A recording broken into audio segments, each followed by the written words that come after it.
You're listening to Bigfoot Society, and I'm Jeremiah Byron. Tonight's story isn't coming from a researcher or a cryptid investigator. It's coming from two lifelong friends who spent over 45 years hunting, fishing, and living deep in the woods of northern Michigan. From the back roads of Mesick to the shadows of the Manistee National Forest, something has been following them, watching them, sometimes even showing itself.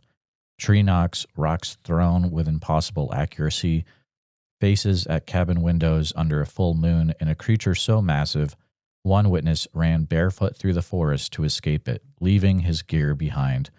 This isn't a campfire tale. It's not a story passed down through generations. These are the first-hand experiences of Dean and Norm, and they say Bigfoot let them see what it didn't want others to. This is the Michigan episode, so stay with us. All right, Bigfoot Society, you've got the privilege of talking to Dean and Norm today. They are from out there in the great state of Michigan, and they've got a lot of really interesting things to cover. We'll be going from northern Michigan, Manistee National Forest, down to southern Michigan. We're going to be going all over the place for this one. So, Dean and Norm, welcome to the show, guys. How's it going? Yeah, pretty good. Thanks for having us. Yeah. Absolutely.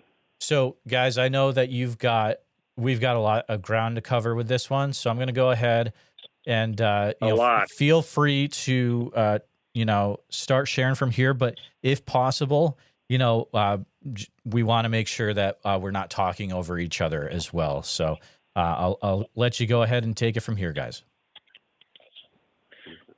All right, I'll go first. I'll start from I'll save the best ones for last but they're all pretty good. First time I started having anything happen, I was 14 years old. I used to ride dirt bikes, and Norm and I grew up together. And, we're both like in our, early 60s, not early, but mid, like 65. So when I was younger, I used to drive over to his house on my dirt bike, and I'd have to go through the woods. And it was a really thin trail, but I swear something was running behind me. I could hear it like real heavy thudding. And back then, I didn't have a clue what a Bigfoot was. Or, I just knew something was out there. I thought maybe somebody's horse or somebody was riding a horse behind me, or didn't have any idea. So a little while later, we saw the Patterson-Gimlin film, and I'm like, that kind of makes sense. I never, in a million years, never thought I'd, see one. And so Norm and I, later on, we started hunting together. He had a cabin up here, up north in Interlochen, and we'd go there almost every weekend, when we got to where we could drive, and we'd come up there, and if we weren't hunting, we were fishing, stream brookie fishing, and we started hearing all this noise and stuff. We were kind of aware of what a Bigfoot was then, but we didn't relate the noises we were hearing to Bigfoot. He kept telling me that it was a porcupine screaming.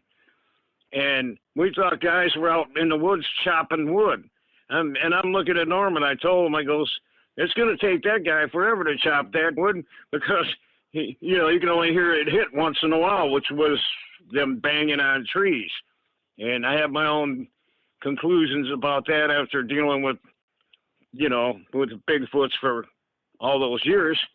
When they bang on trees, that's a warning. You see these guys on these Bigfoot programs, first thing they do is go out, bang on trees, and start that infernal yelling. And all that is they might get a hit once. That's a warning. That's telling the other Bigfoots in the area that there's humans in the wood. And you won't get any responses after that. You might hear them bang on a tree once, and after that, they are gone. And if a Bigfoot lets you see them, it's because he wants you to see him, because you're not seeing the other ones behind you or on the side of you sneaking up on you. If you want to see Bigfoots, don't look for them, because you'll never find them if you're going to look for them.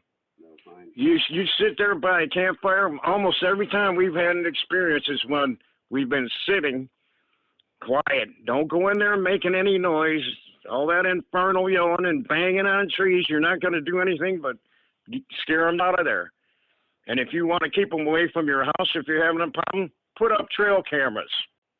They smell the batteries. And I told this to Russ on a typical Bigfoot show that you watch on TV. Anyways, I told them they smell the batteries. They can see infrared. And a lot of people, when they're putting trail camera up, they don't even think about the human scent that's on the camera. These things can smell. If you want to get a picture on a trail cam, you need to put it on the ground facing up or high up in a tree facing down, because we've got a video of one. We only got his arm because he was aware the camera was there, and he wouldn't show himself to that. Anyway, getting on from there, I came up here with my ex-wife, and we were by the window in the cabin. There was they have several bedrooms in there, and we were by one, and the window was right over our head. And big window. Yeah, big window, and it was full moon that night. And all of a sudden, it got really dark. I mean, real dark. I couldn't see anything out the window. I'm like, what? You're talking about 3 feet away from my face. And all of a sudden, it bent down and looked in the window. And I'm telling you, that face, no one's going to tell me that these things have any humans, because they're not human at all. They're a great ape, period. Great apes have 24 chromosomes. They have two sets, you have 2 sets of chromosomes. Human beings have 23. They have 2 that are fused. But I'm not a Darwinism, I'm a creationalist. And they are just totally different. And the people that say they're seeing dogmen, I believe they're mistaken. I believe that they got them confused with something that's called Dinopithecus, which like Gigantopithecus, the Dinopithecus is like the baboon version. And I've noticed that just through the years doing a bunch of different research that some Bigfoots have actually the thumb that comes out like a gorilla on the foot. Some of them have tails, some of them don't. They can exhibit all the signs of the other great apes, because I'm into the scientific end of it. They don't have any magical powers. These things move so fast, and they are always underestimating the weight. You're talking 1,000, 1,200, some of them are 1,200 pounds. Yeah, sure, there's younger ones, and they don't weigh as much, but their weights are always way off. You get something that's 7, 8 feet tall, it's going to be in anywhere from 800 to maybe a little over 1,000 pounds, but it's not going to be under that, depending on how tall it is. Anyways, when that Bigfoot looked in the window, I didn't dare wake up my wife, because if that would have happened and we went home, she would have want to go home immediately. I guarantee the car wouldn't even point north again after that. So that, yeah, and through the years, I've had a lot of different experiences at the cabin. And like I said, most of the time is when you're sitting by the fire or you're playing cards in the cabin, but you're not making any noise. I'm telling you, we've had deniers. I mean, people used to laugh at Norm and I about our stories we would tell, oh, you guys and your Bigfoots, when, you can't convince these people. And we've had several people that have been up here and been to the cabin that will not come back. We've invited different groups to online to come up, and they're welcome to bring their analytical equipment with them. And they won't do it. They won't come back, So if you want to find a Bigfoot, you aren't going to do it like any of these TV shows. I guarantee you're not going to find them. Because they don't want to be seen. You're not going to see them. And if you see one, it's because they allowed it. And they can hunch down, and they drop so fast onto the ground. They are a great ape. They're not human in any way, shape, or form. I think a lot of it is mistaken identity. You get a lot of these guys that came back from Vietnam, and they've gotten into the woods, and, people that see these guys, oh, yeah, it was a human. Well, I think it actually was a human that they've seen, Ghillie suits. Yeah, in ghillie suits and just different things like that, but they don't look human at all. I mean, if you want to, the ones that I've always seen, they look exactly like gorillas in the face. Some are a little bit different. Some, they're just like people. They have different facial structures from specimen to specimen. They're all different. Different coats. And for a while there, I was thinking actually, like the snowshoe hare, we were thinking that they might turn white in the wintertime. We're not sure, but see, because you've had color phases that all these people describe, you know, blonde, white, brown, red, black, all different kinds, you know.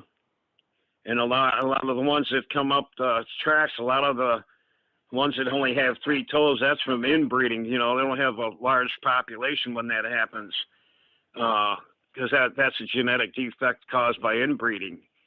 That, or, you know, I mean, if you live outdoors all your life, I mean, a lot of things can happen. You know, they could easily lose a toe here, you know, break a foot there, you know. So all the Bigfoot tracks, you know, we've had a lot of different experiences.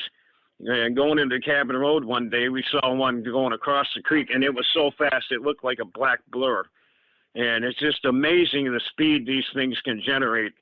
And I believe the reason these people think that they just disappear through a porthole is because they can drop down to the ground like and be gone in seconds. And you know, the army crawl away really fast, real fast.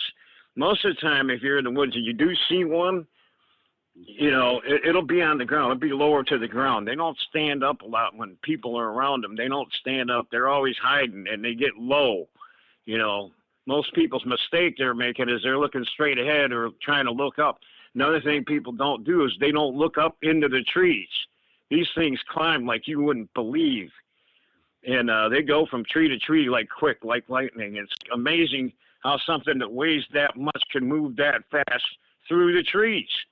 It's insane. And the smaller ones, they're frightening in a tree. They do some acrobatics you won't even believe. I mean, you know, we've seen that. And what I like is the skeptics that come up here. That's my favorite thing. I'll let Norm tell you about his, you know, that. But I'll tell you about one of them that came up to the cabin hunting, and he was a real skeptic. You know, if we even said Bigfoot, he'd start laughing, you know.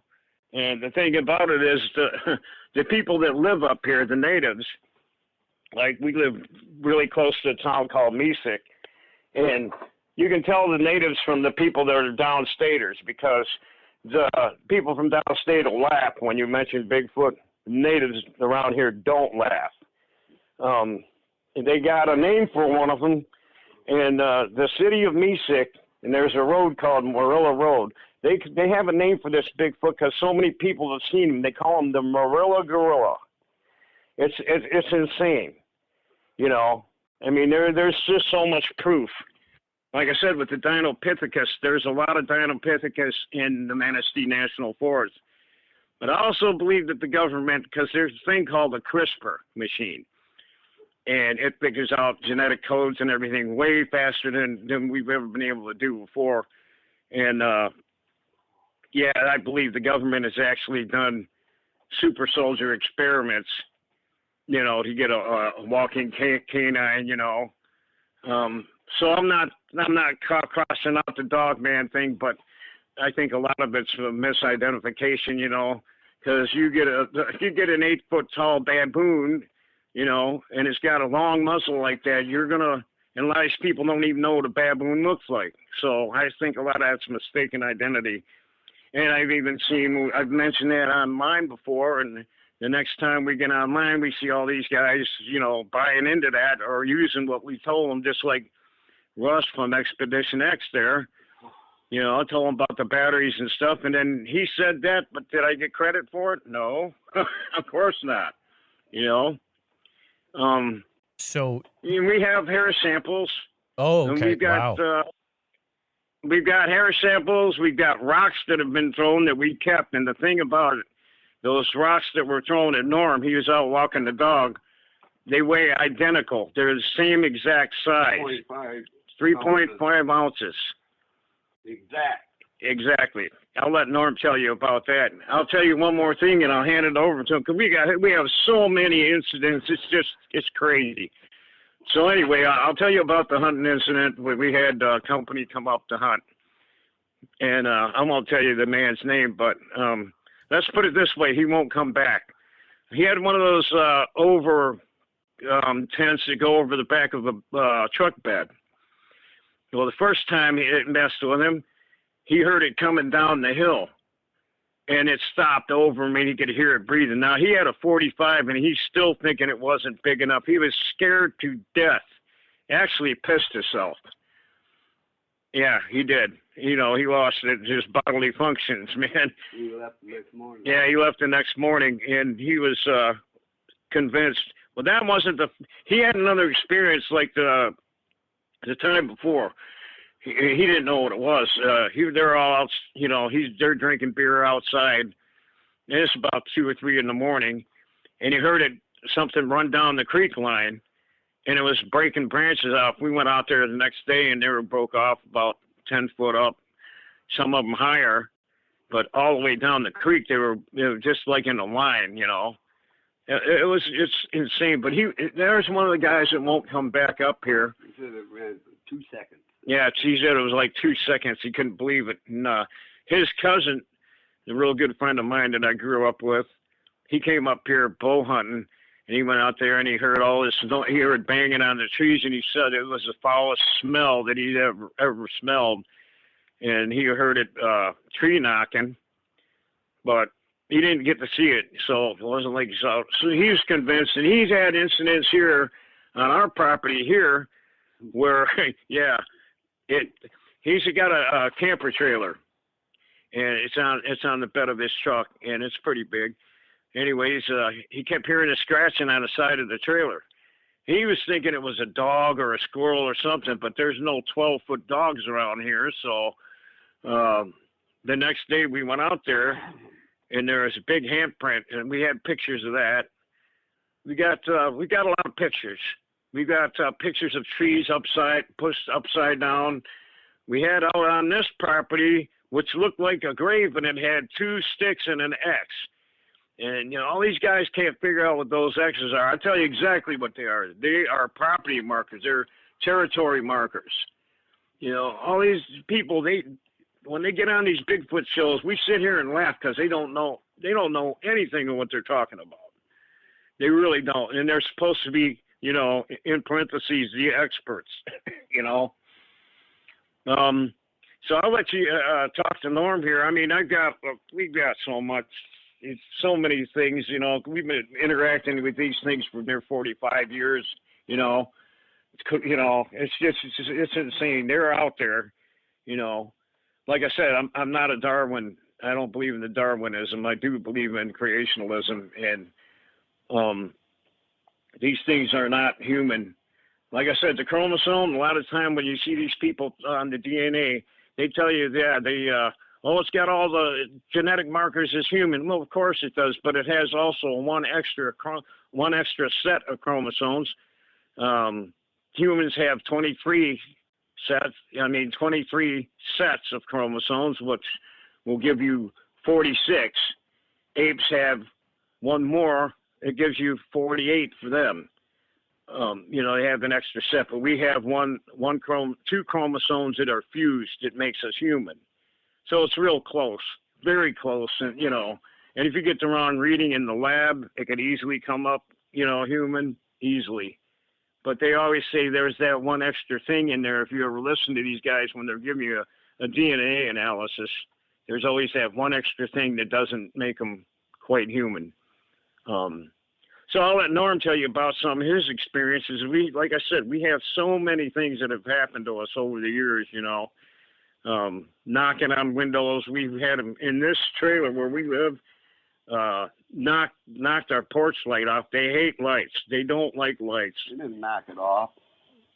You lifted the whole trailer up and dropped it. Well, I didn't tell them about that. Well, you tell them about that. Oh, yeah. Here you go. man. Yeah, that was fun. We call him the murder monkey.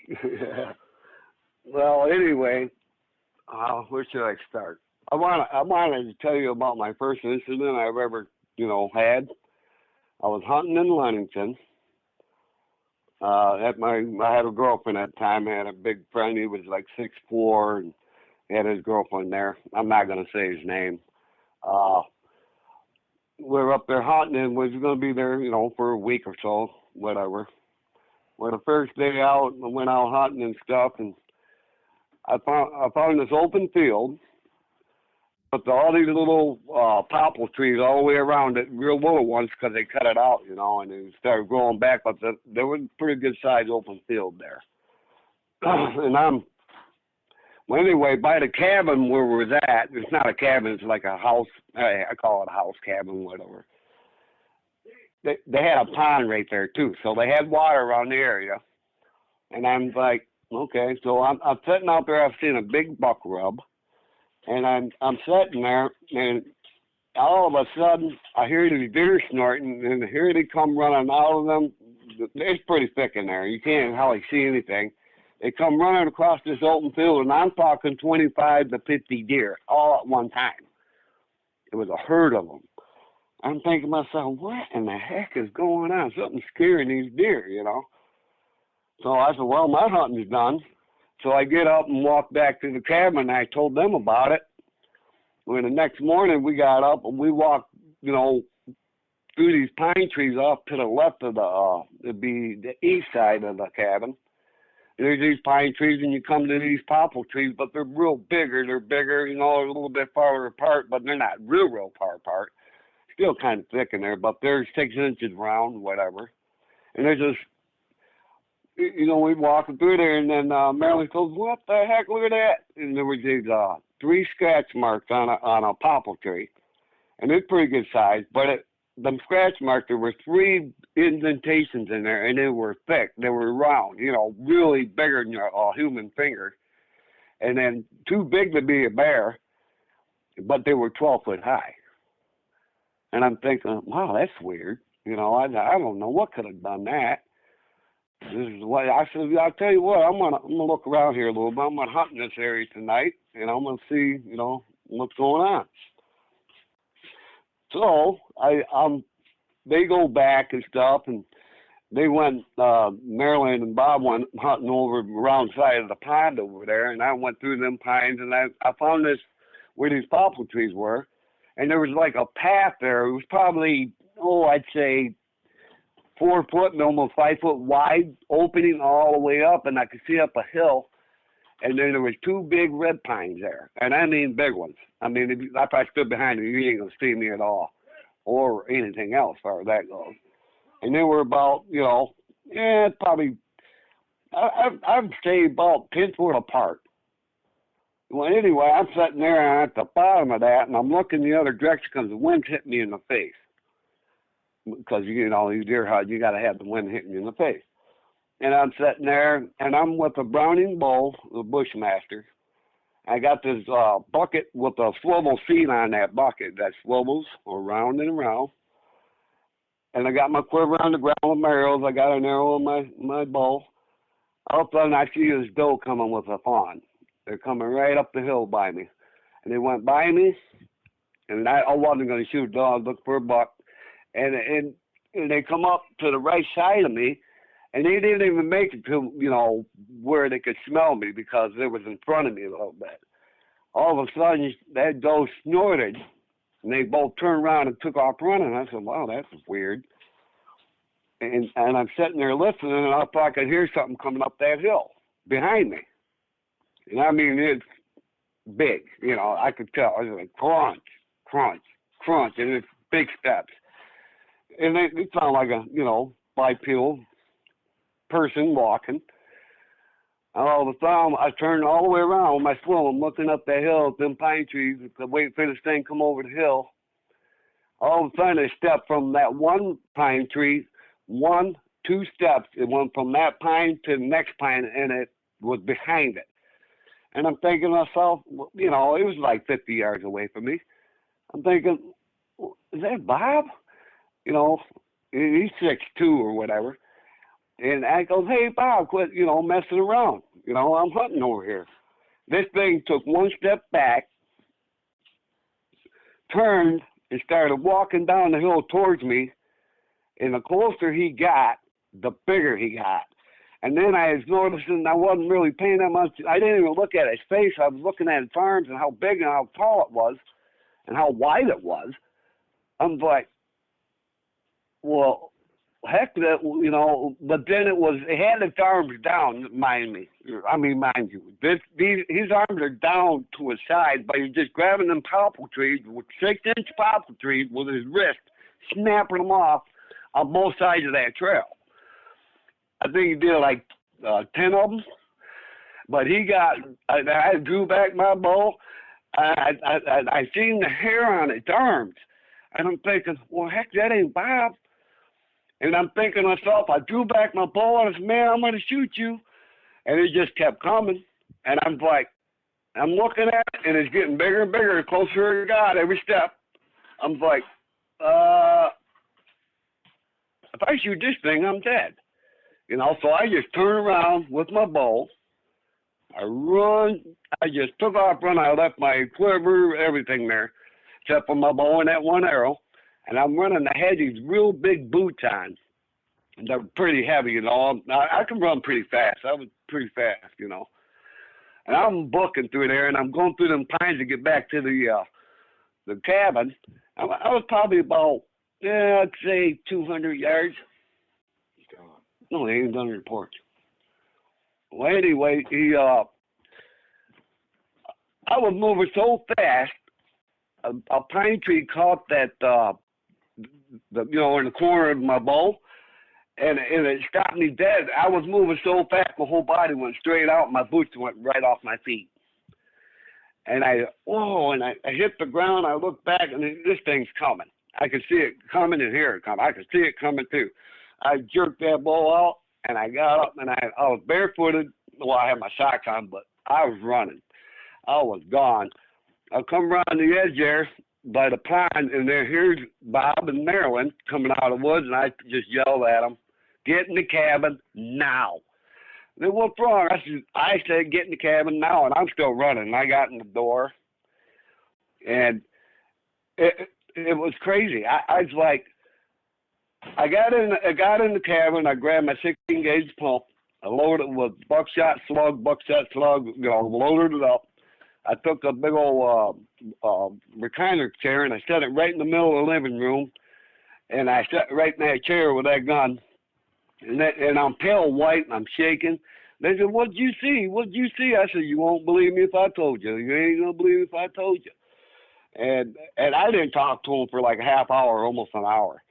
And then finally I told them what I seen, you know, and I of course, they go, "What?" I go, "Yeah, I said, "I don't know about you guys, but in the morning, I was already going to pack my stuff that night. I said, my butt is out of here. I am gone."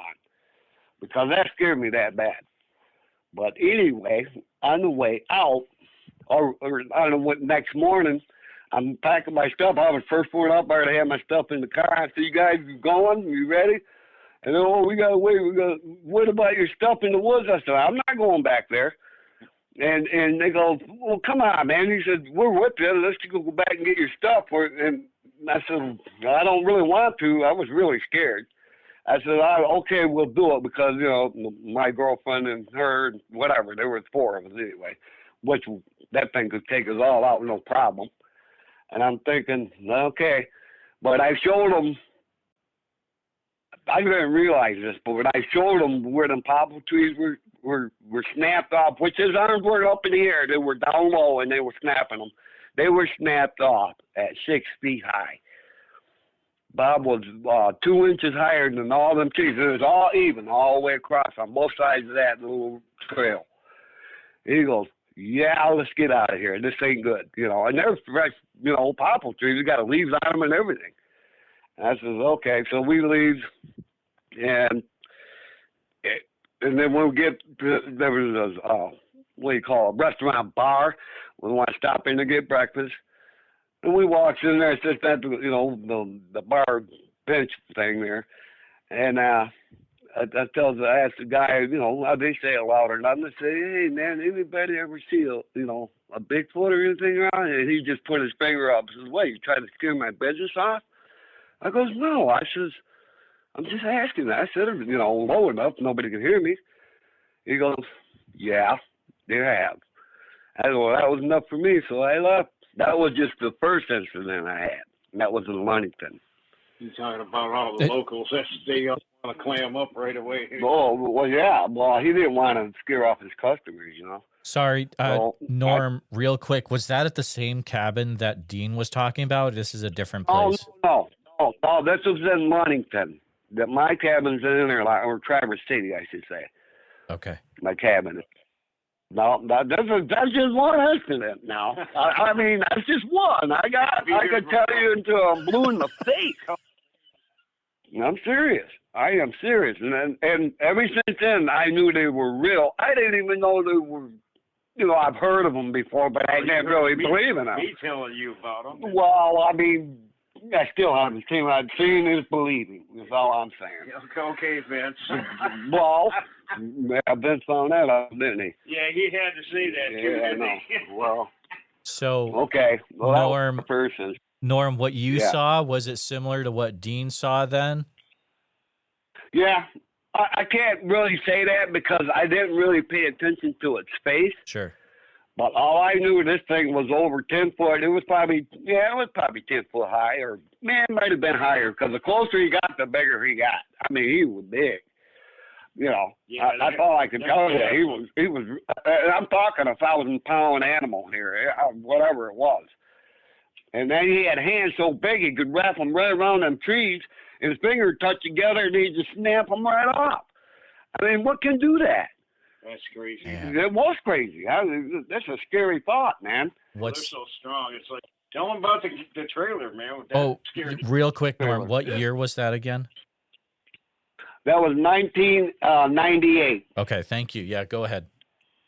1998 that happened. Well, okay. Well, I got to tell all the other stories before I get to that. All right, go ahead. But it'll take a week. I don't know. I got a bunch more, too. Well, anyway, let's see. How can I go with this? This was my next incident when I was up here. Well, we moved to Coltney, me and my wife, and Dean. We moved up here, and then my wife was doing pretty bad awful anyway. She ended up, we got in an argument. She was pretty bad. I mean, she was older. She was dying. She was dying. And I'm trying to take care of her stuff. Well, everything was a little frustrating. You know how that goes. It was, you know, I'm trying to take care of her and everything. We got an argument, so I said, man, I got to go. I got to get out of the house. So I get out of the house. I go over to Harlan Swamp over here towards Mesick. That's a big mistake. Yeah, they had Dogman movies and all this, whatever. But I just, you know, ever since then I kind of paid attention to what I was listening to, and you know, knocks or whatever, different sounds, screams or yells. And well, anyway, I went over there, had my camera with me. I'm over out this dirt road. I forgot the name of the road anyway, but it goes down. There's this culvert there. It's like a river. It's like a little stream on one side, and then it goes in. The culvert comes through, and then to your left of you, you can park your car there, and then to walk over to it. And then there ain't no way to get out of there unless you go down this road, right? Back and forth for like 30, 40 yards. You got to run up that. Either that or you're going in the water. On one side. Now, on the other side, it's real thick. You're just going to sink in mud anyway. And there's a river there. But anyway, I could see probably it's like winds around, and it turns into like a lake in the back of this. And there was these big, tall trees growing out of the water that was up probably 6, 7 foot maybe. I'm thinking 6, 7 foot. I'd say 7 foot. And I'm just standing there, you know, trying to chill out. All of a sudden, I mean, it was foggy. It was 9 o'clock in the morning, or 8 o'clock, 8:30, right around there.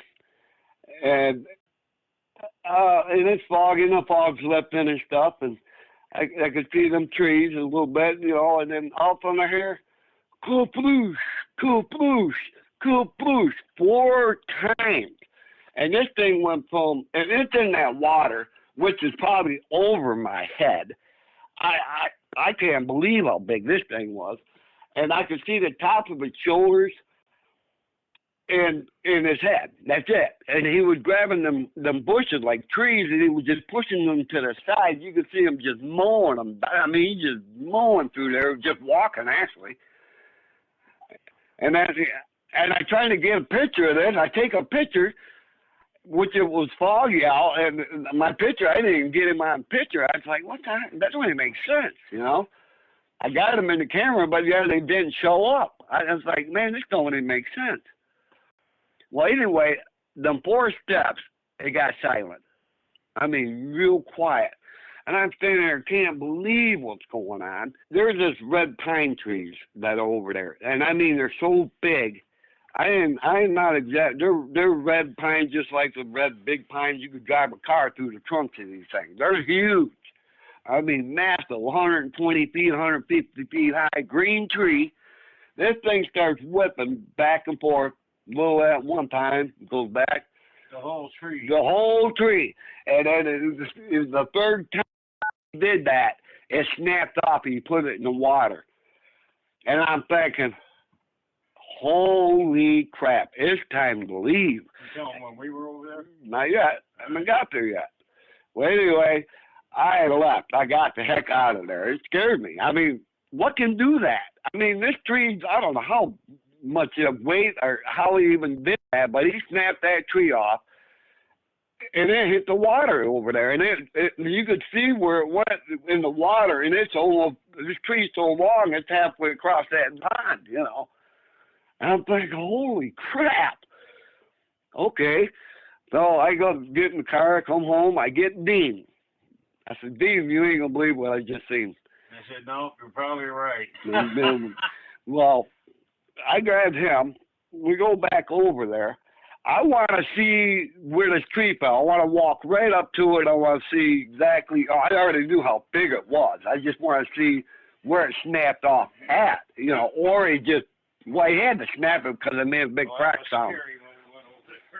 Well, I know it was. Well, anyway, we walked across there, and there was this little 2-track road to go. If you walk past that the culvert, to your left, there was a little sand 2-track road, like, you know, for 4-wheelers or whatever, but they only go so far.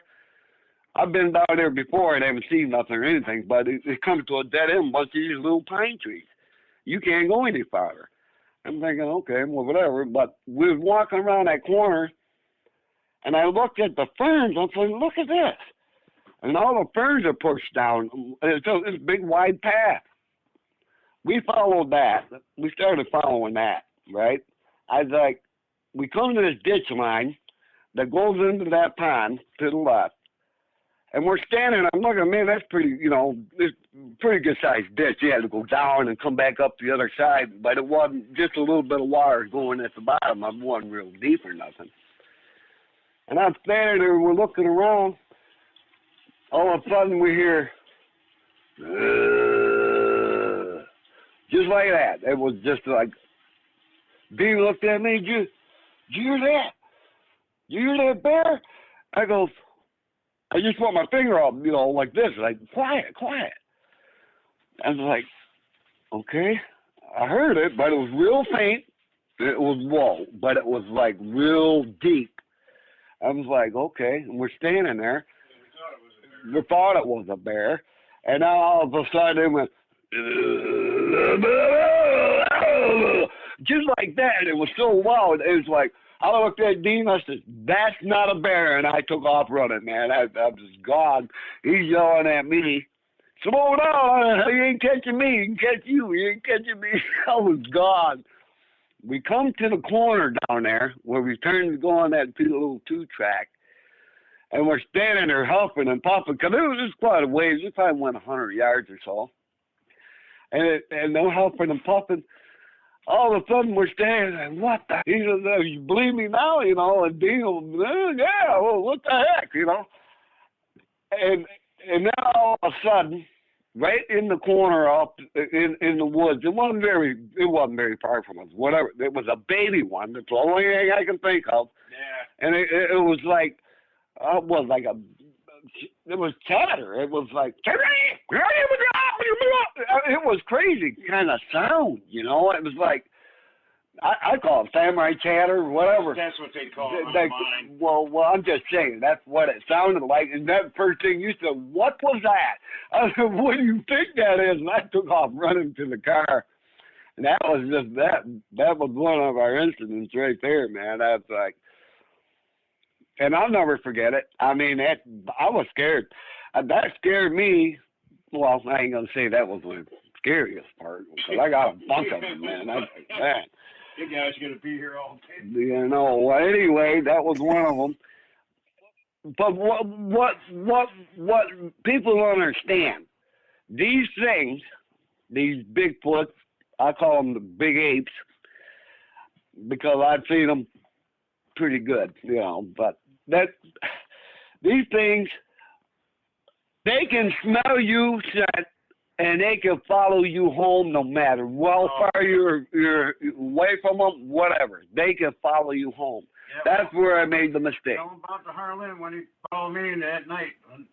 Out of a dead sleep. Tell him about that. The what one? The one that followed us from Harlan. That's what I'm talking about. Yeah. Yeah. Well, anyway,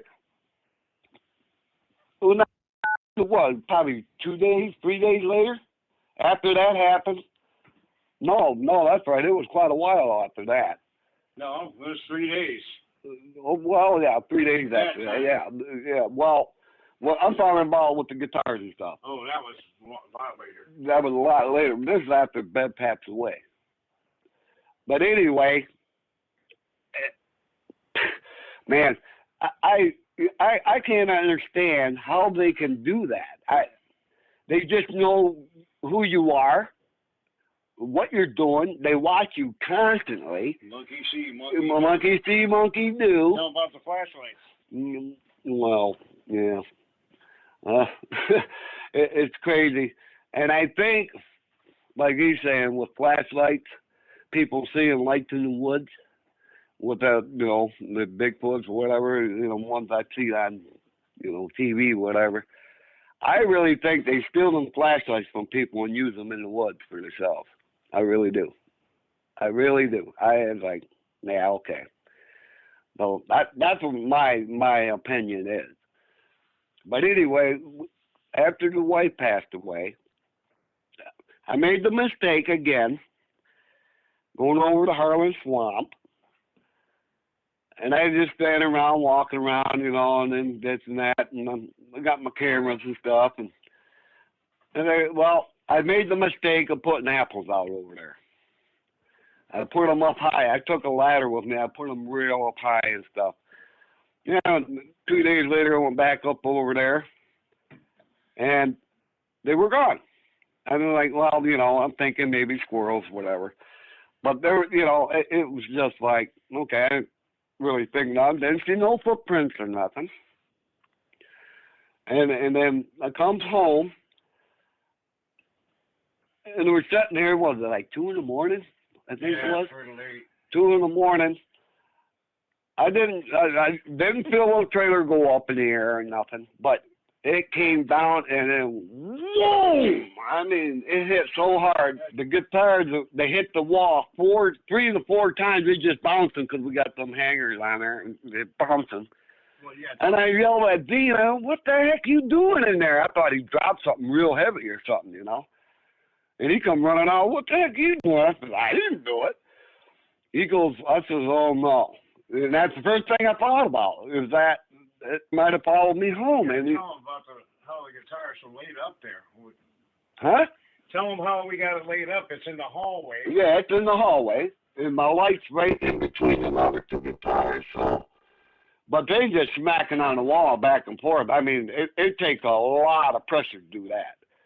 Well, and they go, well. Hey, Norm, sorry. Real quick, we got some weird disturbance when you were talking about something in the hallway. Can you share that again, please? Okay. All right. I had the guitars in the hallway. You hear me now? Yeah, you're good. Okay. I had it probably too far away. I'm getting excited. But anyway, them things just bounce off there three times easy. I mean, boom, boom, boom, after he dropped it. I didn't know he just dropped it, About but 10 guitars on the wall. Yeah, like 10 guitars on the wall, whatever. But anyway, He said, you can go out and check? I don't know, man. I don't know. And then I said, well, you know what? It's my property. It's my trailer. I've got to check this out. So I go out there with a flashlight. I go all the way around the front of the trailer, and I come around. I look. I'm like, holy crap. I have them one of them lights, you know, they just got the blue plastic thing that's screwed into the wall or into the trailer, and then it's got the light hooked to that. That is popped out. The whole blue thing is out, and it's all just the wires are hanging down with the light on it.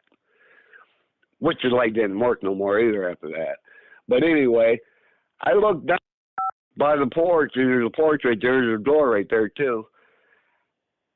Here's this big footprint. You can't see toes on them because there's a bunch of leaves there, but you could tell it was a big footprint, you know. And I'm thinking, holy crap. So I started looking at the flashlight. I think, well, I'm going back in the house, man. That was enough for me. I mean, I can't explain anything else that could do something like that. If it wasn't for the bands on my trailer, I think it would have lifted the whole thing up. Yeah. I really do. He lifted it up enough to stretch them bands, and he just dropped it. But I thought he just smacked, you know, kind of like smacked the wall, but he didn't do that. There ain't no dent in the metal or nothing. It's just like he pushed it up on it and let it down. And that's second incident. But, all right, man, I can tell you, until I'm blue in the face. Out back here, I've had a buddy of mine come up. I don't know what year was that. That was just 2 years ago. No, 2 or 3 years. 2 years ago. Yeah, I think it was that. 2 years ago. Came up here. And I told him, I said, I got 2 blinds. I got 50 acres here. So, you know, they're far apart. They're like, probably, I would say 80 yards from my blind where he was at. And there's box blinds, you know, you sit in them, you look out the windows and stuff. Well, anyway, when he was in, we go down the 2-track road, which I can drive right out there if I want to. And it's a big open field, and it goes down, but where he's at, there's some, you know, pine trees on your left, and then there's road, and then a bunch of hardwoods, and a big hill goes up. But you keep going straight, there's this gate that I put up right by what do you call that? Not a power line, it's pipeline. Cattle gate. Yeah, I got a cattle gate I put up, and I put poles in the ground. I put my, you know, trespassing signs on there and stuff. And now I'm just sitting there. Well, anyways, yeah, I'm just sitting there. But anyway, the gate itself, if I walk up, I'm 5'2". If I walk up to it, it's right up to my chin. Okay? Well, I'm sitting there, and all of a sudden, here he comes. I'm thinking to myself, well, heck, is it, you know, it's like, I don't know, 3 o'clock in the evening. You know, I got out there late. I just go out there late and wait for evening or dark to come. But he was coming back. I figured he's just going to get lunch or something. But he's walking real funny. He looked pale white. I'm watching him. I mean, it took him 20 minutes to get from where he was at from that blind to me. Well, I was sitting here watching him walk up. Yeah. Well, anyway, he comes by my window of my blind, and I don't even know if he knew I was in there. I go, what's going on? He goes, dude. I go, he says, man, you got some weed going on around here, he says. I goes, what are you talking about? He said, man, I seen something big and black, and it walked right over that gate. Just lifted its legs up and walked right over it. Instead of going around it, it was just doop, right over top of it. But he said it had ears, but it was skinnier. It was really tall, but it had a 6-foot tail on the end of it. And I go, what? I said, don't you tell me that. I don't really want to hear about nothing like that, you know, because I've already seen my Bigfoot before, and they don't have a tail as far as I know. It's like, well, this thing, well, variations, but the thumb on the foot. He said, I've never seen anything as big and ugly as that thing. He said, it had a snort. I'm thinking dog man right away, you know, whatever they want to call him. And I'm like, man, I don't need that around here, you know. But they've been known to be around here, too. So I get up here, I said, you know what, I'm not even going to hunt no more. I said, after he come up here, and then Dean seen him, and he was packing it, and he was leaving. He was done. Yeah, that was first day. That was first day of hunting. Yeah. And he goes, I'm done. I said, I'm never, and he hasn't been back since. Well, he should come up here for one day. So I don't know what to think of that. I got so many incidents with my dog, I can't even, I mean, I took a walk with the dogs back there. Wait a minute, I'm gonna go back a little bit. Right after he left the shit, by the way, when I did see this shit, I put a camera up, okay? I put a you know, what we call it, cam, you know, deer cam out, and I took the ladder, I put it 10 foot in the tree, and I'd be darned, I forgot about it. I left it out there. It was out there probably in July or something like that, and I left it there until the whole night. I forgot all about the camera being out there. I forgot, and then I started thinking, oh, my camera. I goes out there and gets it. I started looking through those, and I was there on the very first picture after I tested it in here and with me sitting in a chair. Here's this thing. It is 10 foot up in the air, and this thing, the shoulders and his arms, well, his head would be above it, but it turned, it didn't see its face. All you see is the shoulder and the hair, and how long the hair was, like 8 inches. See his arm for a second because he knew the camera was there. Yeah, he knew that camera was there. And it turned, and I'm thinking to myself, what do you think of this? You know, Dean goes, that ain't no bear. Everybody I've showed it to said, yeah, that's not a bear. There ain't no way it's a bear. You could tell it's walking on 2 legs the way it turned and, you know, just walked away. And I'm thinking, okay, so I got that on camera. That's the only thing I got good on camera. Well, I ain't going to say that. I got some pretty good footprints. Yeah, but tell them about the recording at the cabin. Oh, that's a long story, dude. You don't have to go through the whole story. Just tell them about the important. Well, I want to ask you a question. Okay. Okay. Do you know how you can delete something? And can they actually get that off there after you delete it? What are we talking about specifically? Oh no, like the FBI get in there and can they find, you know, what was deleted, what was on that card? You got a small recorder, tell them. Yeah, I got a small recorder, which is pretty expensive. I paid a lot of money for it. Well, anyway, let me just go through the story. Okay, all right. My sister comes from Florida. Non-believers, she don't believe in Bigfoot, and her husband's like, you guys and your Bigfoot and this and that, blah. Then we get up there. I drive my truck. She got her van, and she got her son with her, which is not all there. He just had a heart attack, and he, you know, takes a lot of medicine, and he's not all there. Well, anyway, he is there, but he's not all there. I mean, I kind of got along with him. We could talk a little bit here and there, but anyway, we get there. We're driving up the driveway, and I get out. There's a fire pit by the cabin door, not too far from the cabin door anyway, and there's 4 chairs that were there. There were plastic ones, 2 green ones, and 2 white ones. And I was just there not very long ago, you know. And I get there and look, and I get out of the truck, and I goes, look at my sister, and man, somebody stole my green chair. It's gone, you know. And I was like, oh, that's weird, you know. And we looked all over the place for this chair. I thought, well, maybe I put it back, you know, in the shed in the back, and it wasn't there.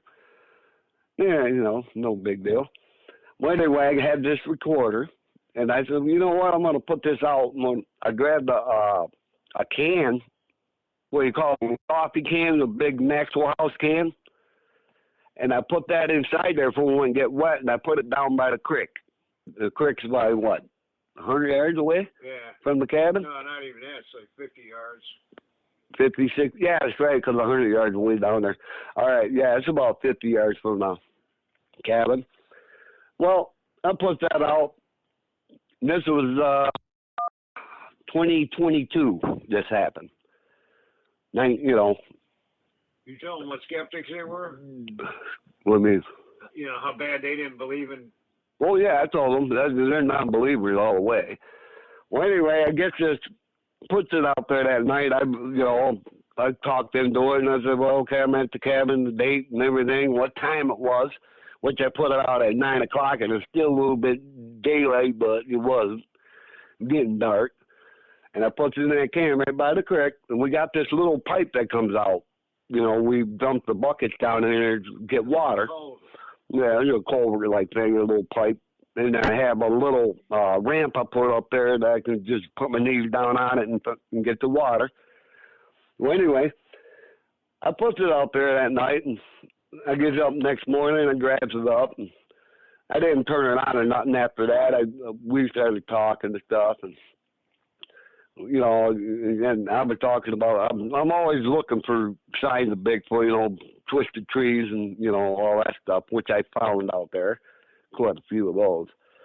Anyway, we're sitting there. It was like 2, 3 in the morning. Me and my sister sitting at the table. We're listening. I started it early, and it took a long time. It was like, from 9 o'clock to 3 o'clock in the morning, but that's about what time it went off. And, you could hear the water running, and it was like a little, like a kind of like that to it. And then I just got the thing sitting on the table. All of a sudden I hear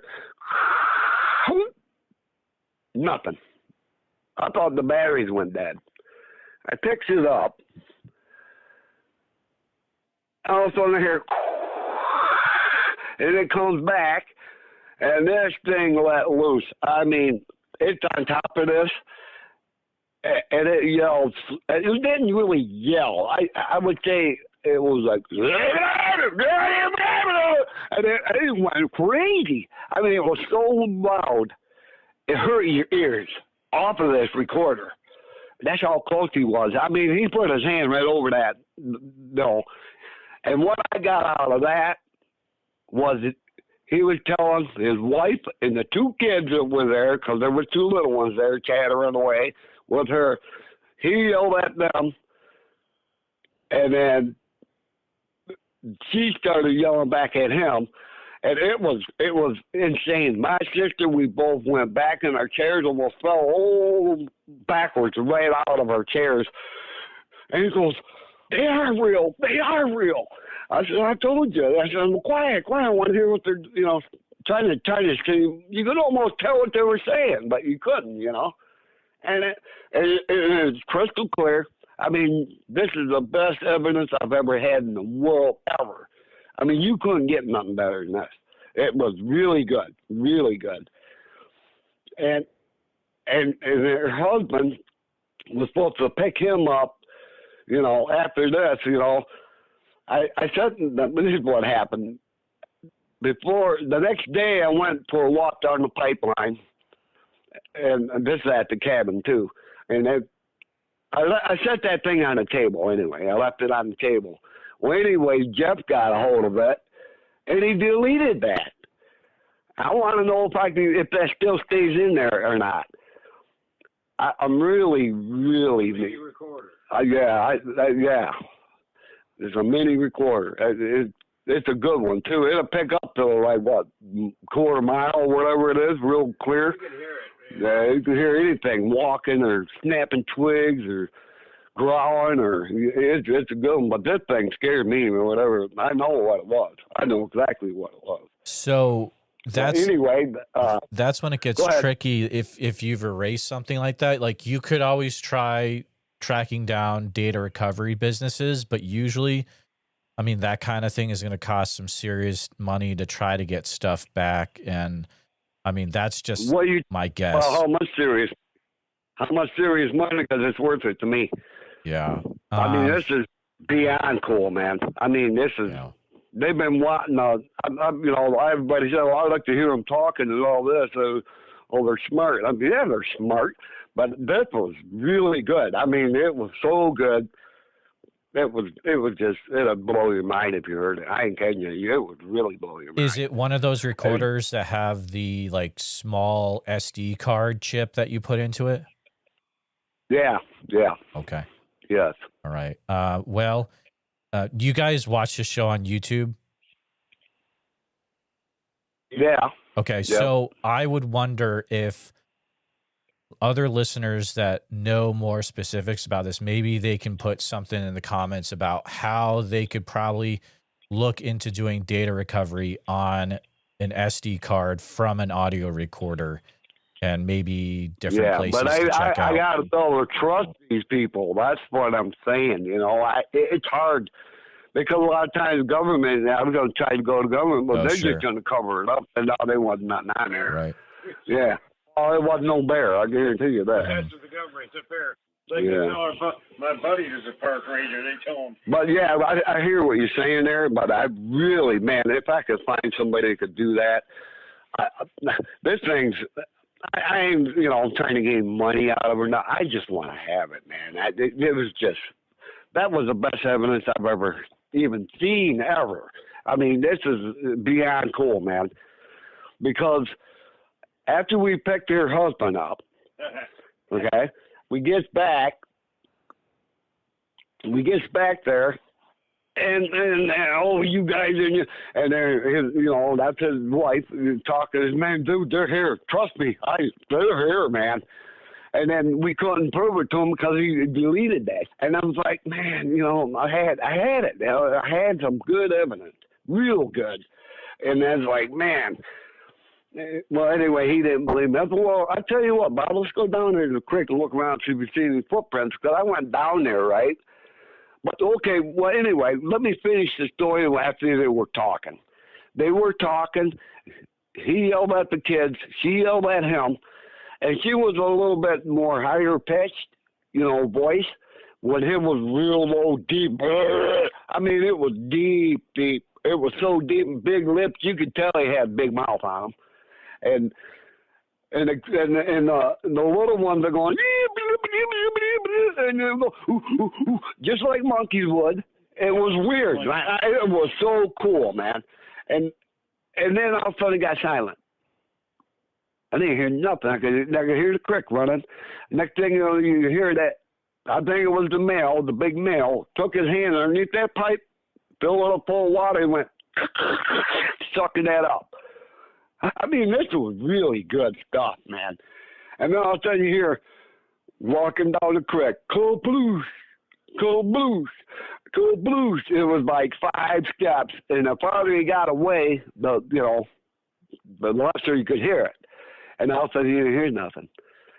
And that didn't dawn on me. I went down there to look for footprints right where where the device was and where the can was and stuff. And I couldn't believe he didn't take it, to tell you the truth. I was like, man, he already knew it was there because he could put his hand over it, And it was like crazy.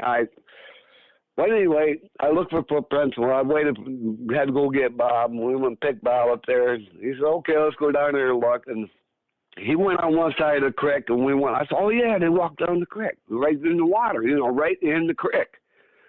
We're walking down through there, and I'm looking at in the mud off the sides, no footprints, no footprints. And all of a sudden, Bob goes, oh, my. I goes, what? He said, man, go get your camera. Holy crap, look at the size of that footprint. And this is it was 2 days later after that. And it's in a creek that runs with sand.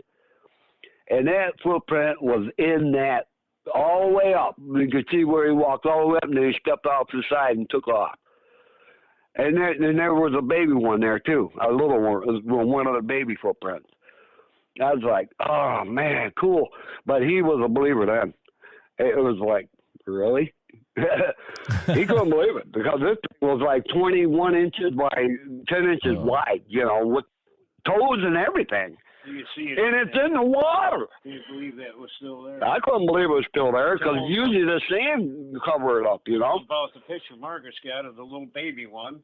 Well, yeah, that was at the cabin. Yeah. But he looked like a little monkey. Norm, was that that was in Harlan, that whole story? Yes. Okay. Yep. Wow. Yeah, well, that cabin was built in 19. Well, I can't say it was later than that, but we put the shed on it in 1910 when I was a little itty bitty kid. My dad did. Not 1910. Yeah, it was. You weren't alive when in 1910. Well, I'm just saying, we put the shed on there, that little shed right there. I got a picture of my cabin on the wall. But it's still standing today, which I cannot believe. And that's another thing. That's another story I can tell you. It's like, man, we went, me and my wife, went deer hunting one year and went up there. And I went out and I went to the left down these roads, and this is before they built houses over here. And there was these big oak trees up this big hill. I was back in there hunting. And she stayed at the cabin. And I come back in the cabin just before dark.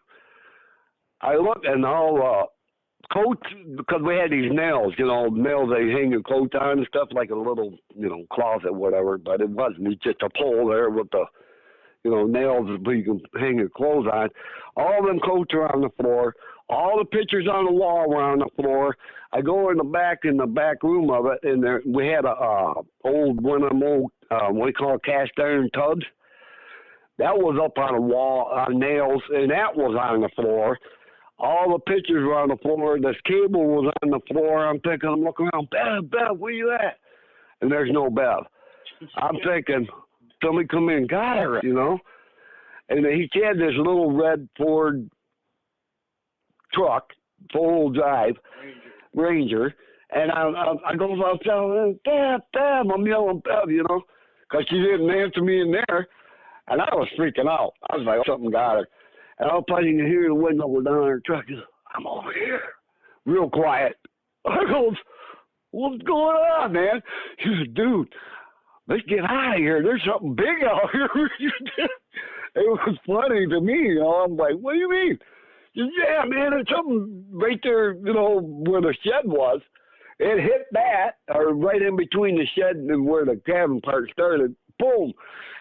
And she said it hit so hard it knocked everything off the walls, which it did. All the pictures were broke. I mean, the glasses on the pictures, it was messed up. Yeah, it's a regular log cabin, yeah. And oh man, I'm looking. Okay, so I go up there with the flashlight because it's dark at this time, and I goes. Looked up there, and holy crap, there's a big dent right there. I mean, a big dent in metal roof. It's big, and it's up there quite a ways, almost halfway up the cabin roof. And I looked down, and I'd be darned if there ain't a footprint there. Just one. That's all I seen was one. And I said, okay, so I goes in the cabin, and I tells her, yeah, let's pack her stuff. Let's get out of here. And we left. We ended up leaving. She was scared to death. I mean, she said she was sitting there. This is what she told me. She was sitting there, all of a sudden her hair just stood up on her neck, the back of her neck. Just had that feeling something was wrong, And all of a sudden, whoa. That ain't the only time that's happened anyway at that cabin. I mean, I could tell you so much stuff. Well, anyway, I had my sister come up. This is the same year as I got that on audio. They ended up leaving, and my other sister comes up. And when she came up, we have this apple tree right by the fire pit, not too far from it, and a pine tree. It is bent over, twisted, bent over and down on the ground, and all the leaves are ate off of it. And I'm thinking, well, what's this? And she's looking, she said, wow, what the heck would do that? That's probably a bear, I didn't know. And, I believe in Bigfoots and stuff, and we always, anyway, we was up there cutting the grass, we was doing the stuff, and this thing, we got to look, and she goes, hey, look. I go, what? She goes, they mean bear hair. They were kind of like a reddish color, real long, 8 inches. And there was a couple of rolls on there, and I put gloves on and the whole 9 yards with tweezers and grabbed that hair off of there, and I got that in a little box. But then there was a big old clump of hair, too, and it was black with a little bit of gray in it. And I grabbed that, I'll put that in there. And they're all long hairs. And I'm thinking, oh, cool, man. And maybe, you know, that's what it was. But, you know, I'm thinking Bigfoot. Because of the way it's twisted, a bear can't do that. It can't grab something and twist it and then pull it down. It's just going to pull it down. This thing was twisted and pulled down. I was like, yeah, you know, it's like 4 or 5 inches, not even that, maybe, let's say 2.5 inches round where it was twisted and pulled down, but it really tall. It was, it ain't no more. But anyway, we were speaking out about that. Well, what happened was I had a big red pine right next to the cabin. And half of that don't ask me how it happened. There was no storms or nothing, but I'm talking a big bugger.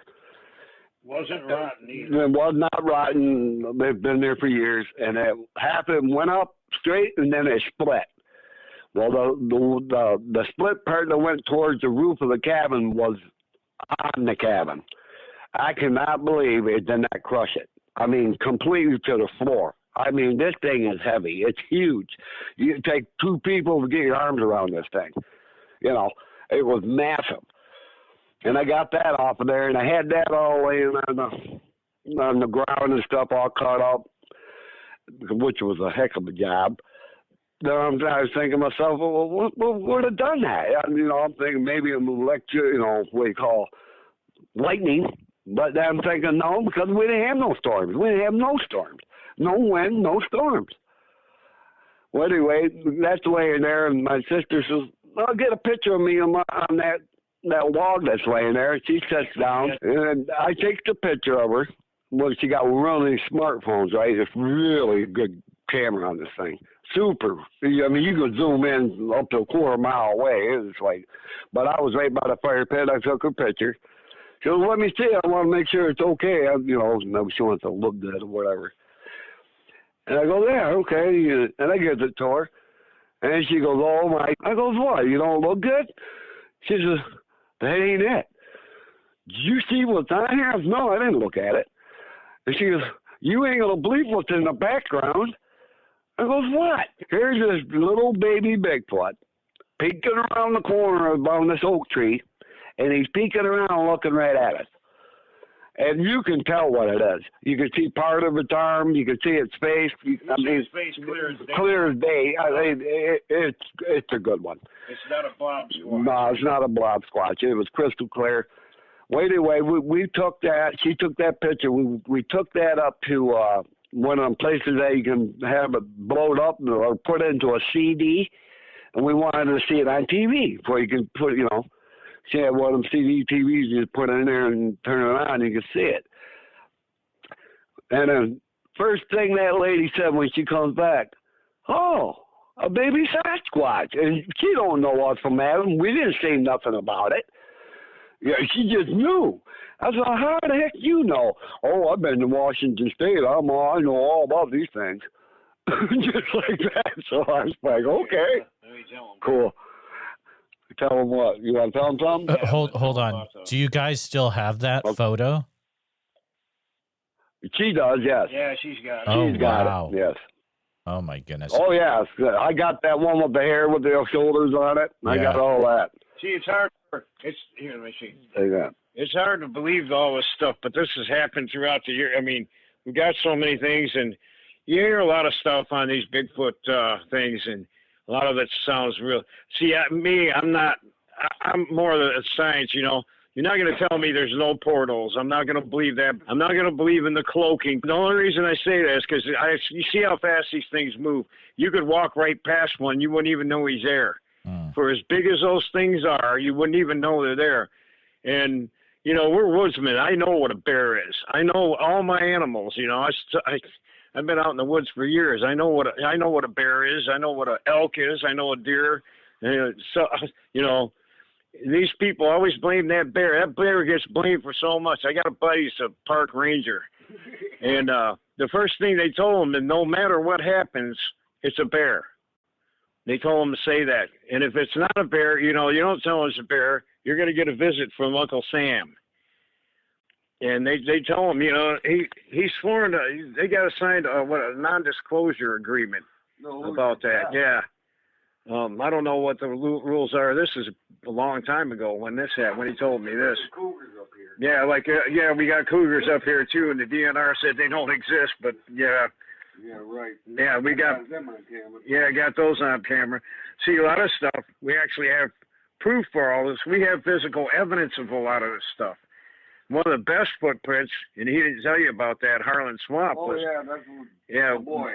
Yeah, Vince that was the big boy. Yeah. Uh-huh. We had a picture, and that one's 23 inches long. It's like 10 inches wide, 23 inches long. It was in hard pan dirt. And our friend is a pretty big guy. He jumped up and down. He couldn't even make a dent in it. And you know, it's about maybe 3/4 of an inch deep in a hard pan. So you had to be pretty heavy to make that, you know. But anyways, I'll get to the best story I have.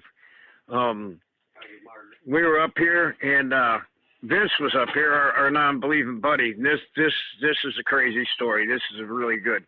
And beyond good. And then none of us, we were so scared, we didn't take a picture. Didn't even think of it. Didn't even think of it. We're running for guns. We're running. My girlfriend's on the phone with me. This is how it first started. And she was a non-believer.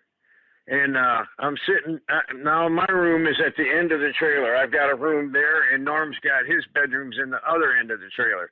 But my room has the biggest windows because we used to start tomato plants in there and then transfer them out to our greenhouse because we have the biggest collection of heirloom tomatoes in the United States. And I did a lot of crosses. I got about 150 crosses, heirloom crosses that I made. Like I said, I'm into genetics, and I used to breed bettas too. Anyhow, so I'm sitting there and I hear all this growling out there. But this night, let me get to the beginning. We were grinding deer burger. We had 3 deer here that we were doing burger, and we were putting the refuse, stuff, parts that we didn't use. We put it out in the trash can because there's no room for it in here. So we put it out in the trash can, and we were all done at that point grinding, and didn't even think anything about it. And I'm sitting out there, and it's pretty cold. This is November 15th. This is 3 days later. Yeah, 3 days later. So I'm sitting at my computer at the desk and by my windows, and the trash can is like right underneath my window. But if you look out there, you can't even see it. It's so black out there, And I hear all this growling. I kept hearing it, and it was going on for a good 4 or 5, minutes. I mean, straight. I'm thinking it's Vince and Norm, or the dog, and because Norm will go out there and shake that tree once in a while because he knows that. He wants to freak me out because he knows that the murder monkey, what we call him, he comes and screws with us a lot. But and I come out here and I goes, first happened was I'm on the phone. I hear all this just steady like, just like that, exactly like that. I'm thinking, first thing I'm thinking was a bear. Because we do have bears here, and so I told my girlfriend, I said, "Hey Heather, you wanna hear a bear?" And she goes, "Yeah." So I went and I put the phone closer to the window, which you cannot see out of, even though it's right there. And it got louder. Then it sounded like it was getting mad, like that. And so I come out here and see if these guys were messing with me. I said, let me go out here and see if Norm and Vince are out here screwing with me. Well, they're both in the house, and the dog is sitting in between them. I'm like, what the heck? I go, hey, man, there's something out there growling, But it was too cold for the bear. Yeah, I thought it was a bear. I said, yeah, I think there's a bear out there. Norm went out first, and he came in here like he was on fire. Yeah. And I seen him with the lid open. He's looking at it, he bent over, and it was huge. Yeah, well, Vince, the biggest number we know, he walked right out on the porch. Now, you got to understand, from the porch to the trash can is only about 15 yards, not even that, maybe 10 yards. Yeah, I think it's only 10. Yeah, it's about 10. And this thing stood up, and he's got one of them high lumen lights, flash spotlight, and he shined it on its face. This thing got pissed. He took one step, and Vince was in here going for his 45, and I'm going, that ain't big enough. And as I'm loading my 270, I went to pull the bolt back, and it was empty because Norman used it for dinner. You usually had, we're usually loaded around here all the time because you never know what's going to happen. And so I'm sitting there fumbling, trying to get shells, and meanwhile, Heather's on the phone with me the whole time. She's hearing this, and it's just chaos in here. Nothing but chaos. It's just, it's crazy, and Vince is scared to death now, and Norm is like, it's just confusion around here because it's craziness. And I'm telling you, that was I don't know what you call a Class A sighting because he was right there. We all seen him, Well, Vince says when he stood up, he was up. There was a line on the trailer, then you got maybe 2 more inches and the roof starts. Yeah. His head was even with that line, and I measured that. It was 12 foot. Yeah, I saw 12 foot from the ground to there. And we got footprints of that, too. We got pictures of that. He walked in between them two. Yeah, walked in between. His head was over it. Yeah. So we have footprints of that. We've got evidence, and I know this all sounds unbelievable, but you got to understand, we've been living up here, and we've been in the woods a lot. You're not going to find them if you're not in the woods a lot. Like I said, if you look for them, you're not going to find them. You got to sit. When I wasn't looking for them. Yep, you got to sit. Like we laugh at all these Bigfoot shows because they're out there banging and doing all this infernal screaming and yelling. It's like, you got to understand one thing. Those Bigfoots know where the other ones are. They know where they're at, And they try to imitate. We have one out here that tries to do an owl. And that's the worst sound that I've ever heard my whole life. And owls are territorial unless they're a barn owl. And then next door over here, there's a bunch of commotion out there. It sounded like there was 10 owls. I go, no, there ain't no 10 owls. Are not going to be in the same area. It's just not going to happen.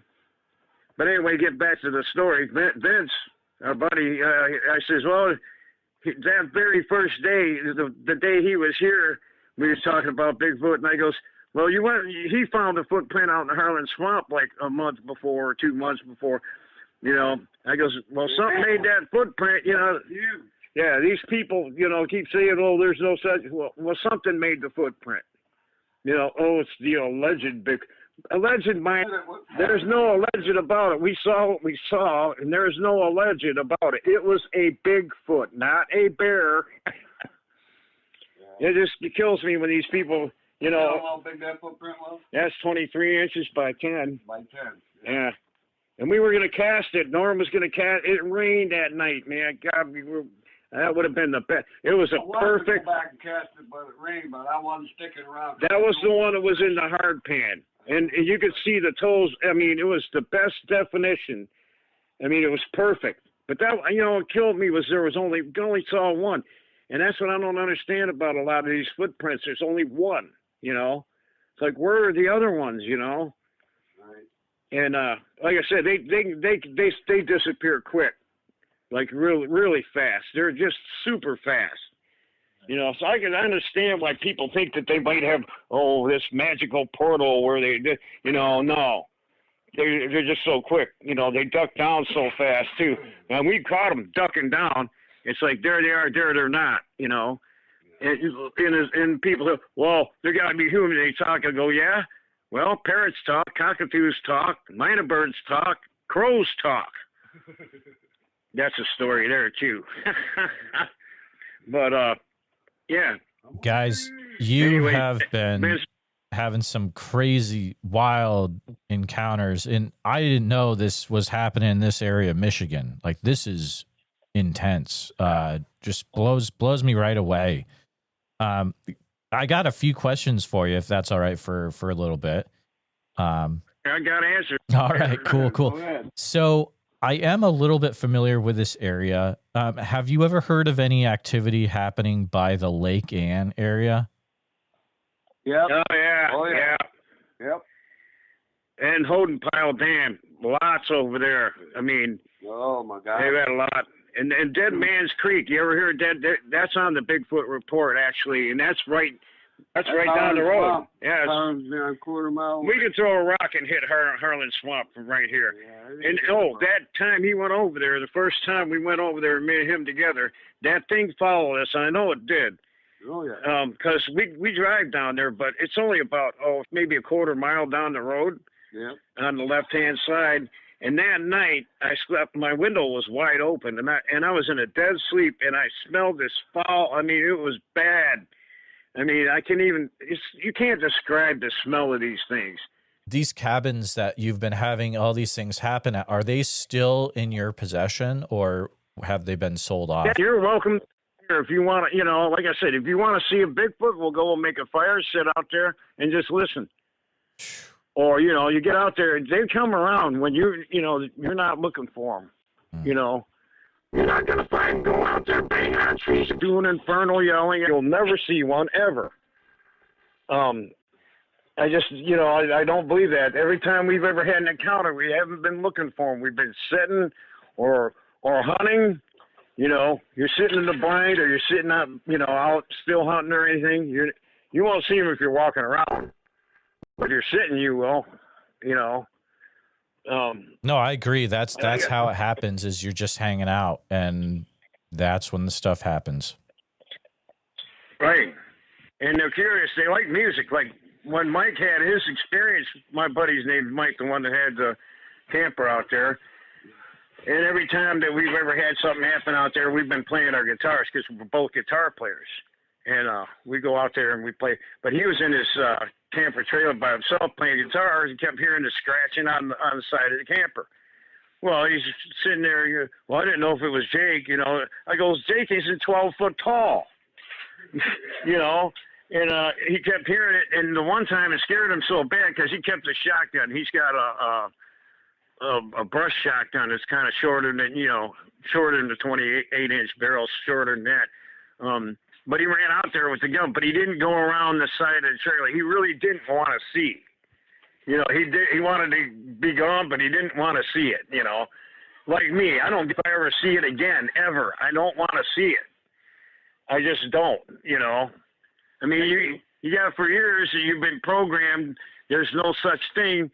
And just like these skeptics we had that won't never come back here again. They won't come back.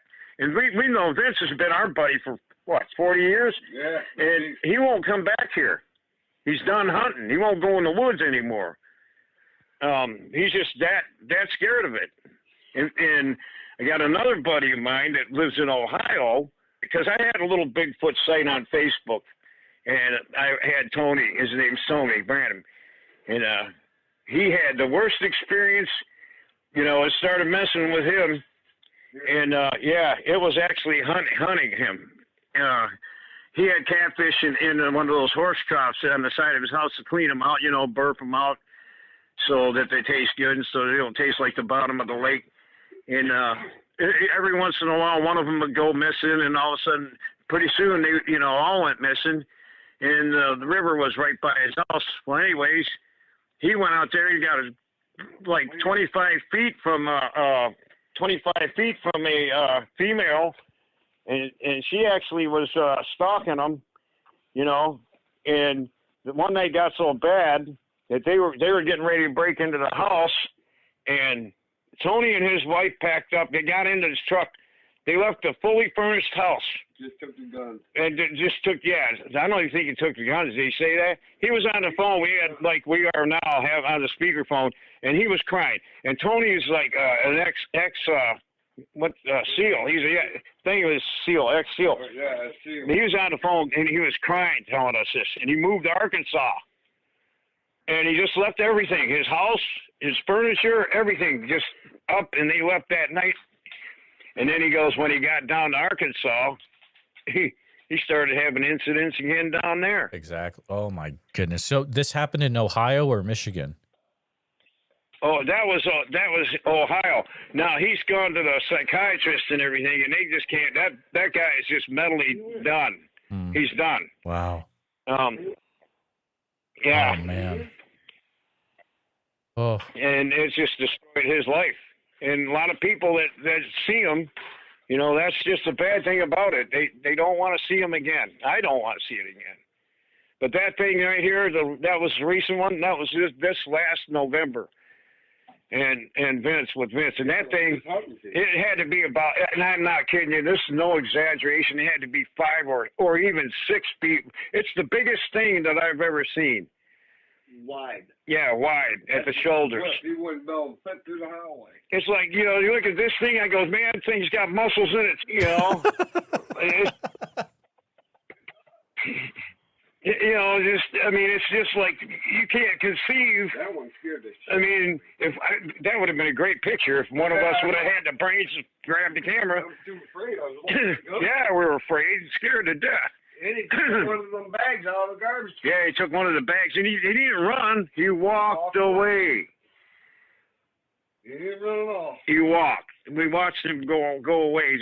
I'm thinking, yeah, keep going. Go on, hurry. So there's 3 of us watching it, looking at this thing. I defy anybody to tell me there's no such thing. Right. There is a such thing, and they're there. If you want to deny it, that's on you. Let me tell them another story. Yeah, we got a million of them. Heck yeah. You might run This out of ain't time. a story. This is all true. Everything we're saying is true. You hear me? You got it. Cut out. You got it. Oh, you got it. It was about, let's see, 3 years ago. I went hunting. I had doe permits, so I got 3 does. Cleaned them up in the pole barn and stuff, and I took the hides, the rib cages, because we don't mess with that. And I put them out on the property. Quite a ways back, there's a little hole I put in the ground. There's a hole. Yeah, it's not really a hole. It's like a real big indentation hole, actually. I could drive right back there, back up there, and I just put the hides out there and the heads and you know, the feet, you know, the legs, feet, and all that. And 3 rib cages with 3 hides, heads, and everything. Okay, this was the second day of deer season on that year. The next day, I went out there with the dog, took a walk, put the orange vest on and stuff because I got a lab. And we went out there, and everything is gone. I'm talking every bit of it. Nowhere to be seen, none of that. I couldn't find the hair, the hides, the rib cages, the feet, nothing. It was all gone. Well, in the meantime, I'm checking this out. The dog took off. Here he comes with one of them rib cage, not the rib cage itself, but just one of the ribs off the rib cage. He had it in his mouth. He come up to me. I grabbed him. Where'd you get that? And I'm looking at it. And I'm looking at the inside of that, and there ain't no marrow on it. You can see through it. I'm thinking, where'd you get that at? And he just lifted his, he's really a smart dog. He lifted his head up, and he took off running. So I followed him. We came to the back, almost to the pipeline, probably about 100 yards away from where we was at. No, that's here. Oh, yeah, that's at this house, right where I live, out back. And I get around there, and he went right up to this thing. Here are these 3 pine trees. They're probably 80 feet high. They're tied together at the top with vines. I don't know what kind of vines. And you couldn't see all around the whole thing except for the V part, and you know, like a doorway. The limbs were snapped off. And look, here's these rib bones off the backbones. They're stacked knee high in a square like Legos, and there ain't no marrow in them, right? I'm looking around like, man, this is pretty fresh, you know. And I already know about the Bigfoots. And I'm thinking, well, I got to get a picture of this. So I took the dog, hurry up, and I'm practically running back up here. I got my camera, left the dog here. I was so scared. I almost flipped out. But no, I ain't done yet. I get back there, and I'm like, "Are you kidding me? Here's the same spot. I'm in the same spot. The trees are untied. They're apart, and all the rib bones are gone. You think about how many rib bones there would be on a deer.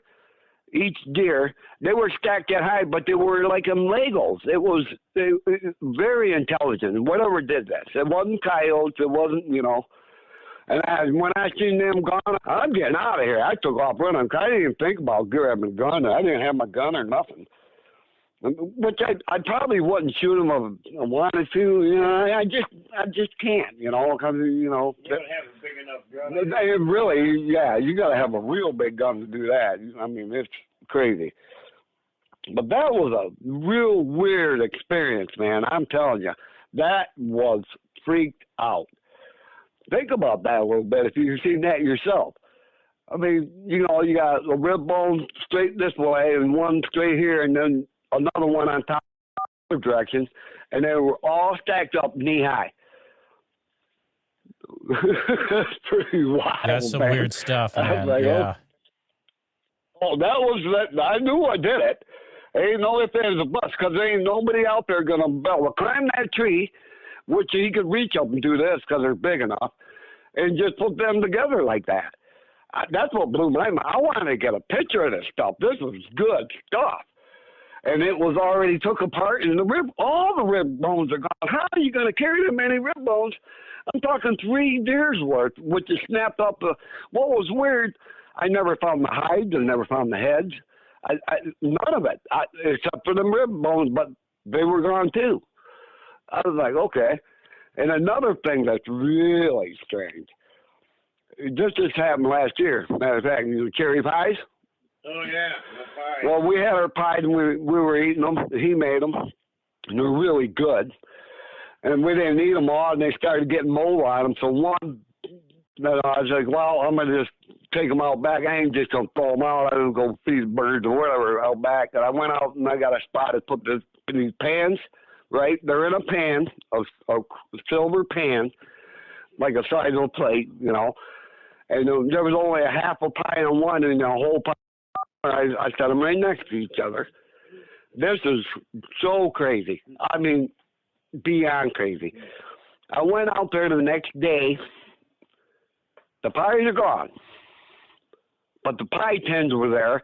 And then the pie tin was on the inside of the other pie tin. No scratch marks, nothing. I'm thinking, wow, but there's no footprints there. I'm thinking, how can they do this, be as heavy as they are, and there ain't no footprint? And I'm thinking, that's the first thing I thought about because I put a pie out there before, this is a year before that, and I seen an eagle eating out of it. You know, eagle, and they had big marks in it and shit, and they actually ripped the bottom of it and stuff. Or even a raccoon would do the same thing. But this was, I couldn't believe it. But that ain't the end of the story. I come back up here, and I'm taking the dog for a walk 2 days later, after this happened. I couldn't believe this in a million years. I got a trailer back, the old trailer that I just put junk in and stuff or whatever. But it's probably, I don't know, 300 yards from the house here. And I come across, right by where my John Deere tractor is, pine cones in a circle in the middle of the driveway, the same exact size as them pie tins. And it was weird because you know how you got the point on a pine cone and you got the wide end? They're all exactly the same all the way around in a circle, right? I'm thinking, he's telling me he wants more pie. That's the only thing, that's the first thing that came to my head because it's exactly the same. I even checked it, you know. And then I called my sister up. She said, well, leave it there and see what it is. I said, no, I'm going to try something, you know. So what I did is I took 4 or 5 of them pine cones out and made like a horseshoe out of it. And I put them in a straight line from the, the back of the pipe then all the way out, right? And I said, okay, I'll leave it like that. Next day, I go out there. This blew me away, man. It's back in the same circle. And I didn't know it. I know nobody else did it. I was like, okay, man, this is it, And that's exactly not too far from that's when I had them stones thrown at me, man. I almost had my kneecap taken off. That's how fast this thing was coming. You hear it coming through them trees. Hey, we got the stones down. Yeah, I know we got them. It was like, man. And then I yelled at whatever. At first I heard like, landed over the top of my head and it hit the ground on this, the side of the driveway, or I won't call it driveway, well, it's the driveway, 2-track, whatever. And it bounced, and I went over and picked it up, and it was a stone. I was like, what? I thought it was acorns at first, but no, I don't even have acorn trees out there. I do, but not there. It was like, okay, I didn't think nothing of it. Okay, I picked it up, put it in my pocket. 2 more steps, and then here come one beeline, straight through. I mean, it wasn't bobbed in or nothing. It was coming, I don't know, I couldn't see what threw it, but it was, and it just missed my knee. I mean, it hit my pant leg, and you could see the pants go sideways, and it goes bouncing off to the side. I goes over there, and I started yelling. First I went and got that rock, and I said, hey, what are you doing over there? And I even stood there for a while looking around, and he walked in there a little bit. You thought it was a neighbor. Then I thought maybe it was a neighbor, and then I started thinking, ain't no way. Ain't no way he could throw it that fast. Ain't no way. And then what distance it came. It was over 60 yards, man, or 50. I could hear it coming. And what amazes me, how can they not hit any other trees? It was crazy. I was like, wow, man. I was scared. I was like, oh. And the dog started growling, too. He was looking over there, he growled, and he wanted to leave. Yeah,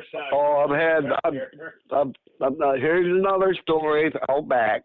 Okay, that's that with the pie thing. That was a good one, but man, so much stuff, just so much. That's why I've got pine trees snapped off 9 feet high, off the ground, shoved in the ground upside down, and you can't pull them out of the ground. Wind don't do that. That's why it's going to be so hard for people to believe, because we got so many stories. I got pictures of that, too. Yeah, we do have pictures. Yeah, I got pictures of that. That matter of fact, that pine tree's still there. That one is, but then I found 3 more. Tell them about the grave and then tell them about the trees upside down. Well, that's what I did. That's what I'm talking about, them trees upside down. But anyway, what else? There was something, about the dog. I took the dog. This really made me mad. I was so mad. I get out there by my blind. I've got the dog with me. He goes into the woods to my left. And then, actually, it's so far in, and then it's neighbor's property, right? I'm just standing there looking around, and I'm looking down my field, see if I see any deer cross or whatever. All of a sudden, here he comes. I hear him yelp one time, yep, like that. He comes flying by me at 100 miles an hour. I mean, he's hauling with his tail between his legs, and he just flew by me, and I got one of them zappers things. I had everything on there, and he didn't even stop. He just kept going, run all the way up here to the house, all right? I was thinking, what happened to him? I thought maybe bees. He got stung by a bee or something because it's July. And I'm looking over there, and I see this maple tree. And I see this big, shiny black thing on the outside of it, just picking out, a little bit. I'm thinking, what was that? And I'm watching, and I started looking up. All of a sudden, I see a hand on the tree, and I see his head peeking. He's looking right at me. And it was a Bigfoot, and it was a big one. And I was like, I grabbed my phone up, right? I'm going through all these things trying to get to the camera. I got one on flip phones, and I didn't know how to get to it right away and stuff. And I'm trying to find it. And finally, I got it. I brings it up, and he's still there. And I just bring it up. He went back behind the tree, and I never seen him leave. I'd never seen him take off. I was like, man, what a bummer, I wish I had one of the smart. I wish I had a smartphone, you know. But no, he wasn't cloaking. He was gone. He was took off. You know how I feel about that. Yeah, well, and that was one of the incidents, and that happened to him 3 times. And one time I went out back with him, but I went to the right side because I got a lot of property, 40 acres back there. He went into the woods because always finding bones, you know? Always. Every time he go out there, he'll find a bone. Well, this time he comes out of the woods, out of this little trail I got back there. He comes running up there, he's all prancing. Give me that. And it was a deer leg, but it still had blood on it. I'm thinking, what? And I grabbed it from him, and then he turned around and he starts growling.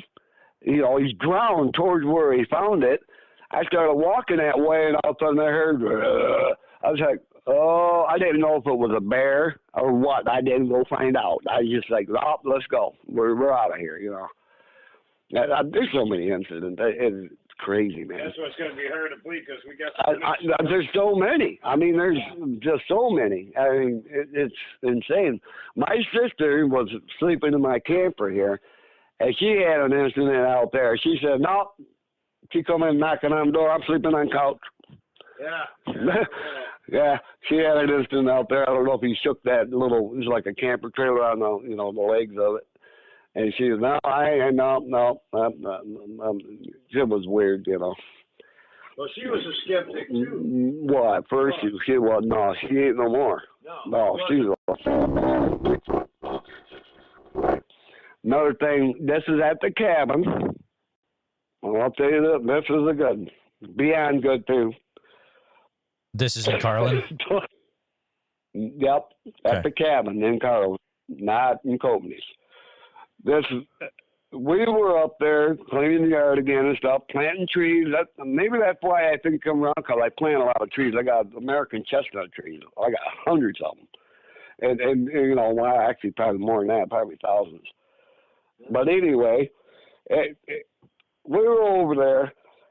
And we were talking and stuff. We're by the fire pit. We were making hot dogs. And, oh, man, I got so many stories. I want to jump to that to something else, but I can't. I'm not going to do that. Well, she went to go to the outhouse. We got an outhouse over there. It's in the back of the cabin. Hey, to clarify, you got those saplings, seedlings coming up all over. Oh, yeah, I do. Yeah. Well, I got full-size trees, too. They're getting nuts on them. Not thousands of them. Well, there's a lot of saplings back there, dude. Yeah, little bitty ones coming up from all the squirrels taking them. Well, I'm talking the ones I planted even. You know, there's a lot of them back there. Well, anyway, she went to the outhouse, and I'm just sitting there, you know, cooking her weenies on the fire. The fire, you know, grill right there on top of the fire, open fire. And all of her here, a big tree hit the ground. I wasn't laughing at first. I was like, man, there's no wind, nothing. Here comes my sister. She's scooting along real quick. She ain't running, but she gets up there. He's over there. I saw my pictures over there. I was like, what? Yeah, I said, let's go check it out. She said, I ain't going over there. I said, come on, let's go check it out. And she goes, man, I don't want to go over there. I said, we got to see what kind of tree fell. When we get over there, it is a full-size maple tree, about 9 foot up, it snapped off, and then the leaves on it and everything. And it ain't rotten, it ain't nothing. And then I said, yeah, let's go. That's definitely that right. We go back, we sit down at, you know, our chairs, we're cooking our hot dogs and stuff. I couldn't believe it, man. But either could she. I'll see you here. Whoop. Over here to the left of us is a swamp, because I got swamp, there's a lot of swamp. And then to the right was here. Whoop. And oh shit, she grabs her phone, you know, she's going at it. So I runs in, and she's getting her phone ready, you know, take videos. I runs in and grabs my binoculars. I got some Nikons. I was like, oh my, I couldn't believe it. I comes out there and I'm scanning down through there, and she taking her phone. She says, oh, I hope this is running. She didn't even know she had it on. She's just going like this with her phone. She didn't know. I don't even know if it worked or whatever. Well, anyway, I'm looking through my binoculars. It was probably, because you could see through that swamp, and there was a little swell with the, like, cattails and stuff out there. It was quite a ways away. It's probably about 150 yards in there. I see this Bigfoot. All I can see is his butt, his calves, his feet, his legs, his arms. He's walking away from me, and he's wide and he's big. I mean, he was built like a brick house. I ain't never seen anything built like this. You know. Tell one thing. Yeah. They say the gorilla has the strength of 10 men. Right. And the Sasquatch has the strength of 10 gorillas. Gorillas. Right. Right. Absolutely. That's strong. I'm going to tell you what. I couldn't believe what I was. Look, here, look, hurry up before he walks off. Because he was big, man. I mean, you could see the bulges in his back, the muscles in his back. You could see his butt, biggest buttocks I've ever seen, ever. I mean, the muscles. It was just crazy. And his calves down here where his feet are, they were sticking way out like this and back like a football. Or not a football, I would say a basketball, but bigger, you know. It was just massive. This thing was massive. I was like, holy crap. And she's just sitting here at herself. That camera, I don't know if it's working or not, You know, in the meantime, she's scanning this around. And then she said, well, let's see if I did anything. And she pushed the button, and she's scanning back and forth with this thing because we heard them whoops, you know.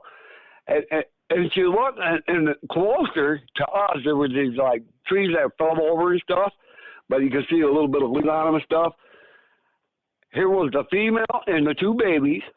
It ain't real clear, but you could tell there's something there because it wasn't there after the fact.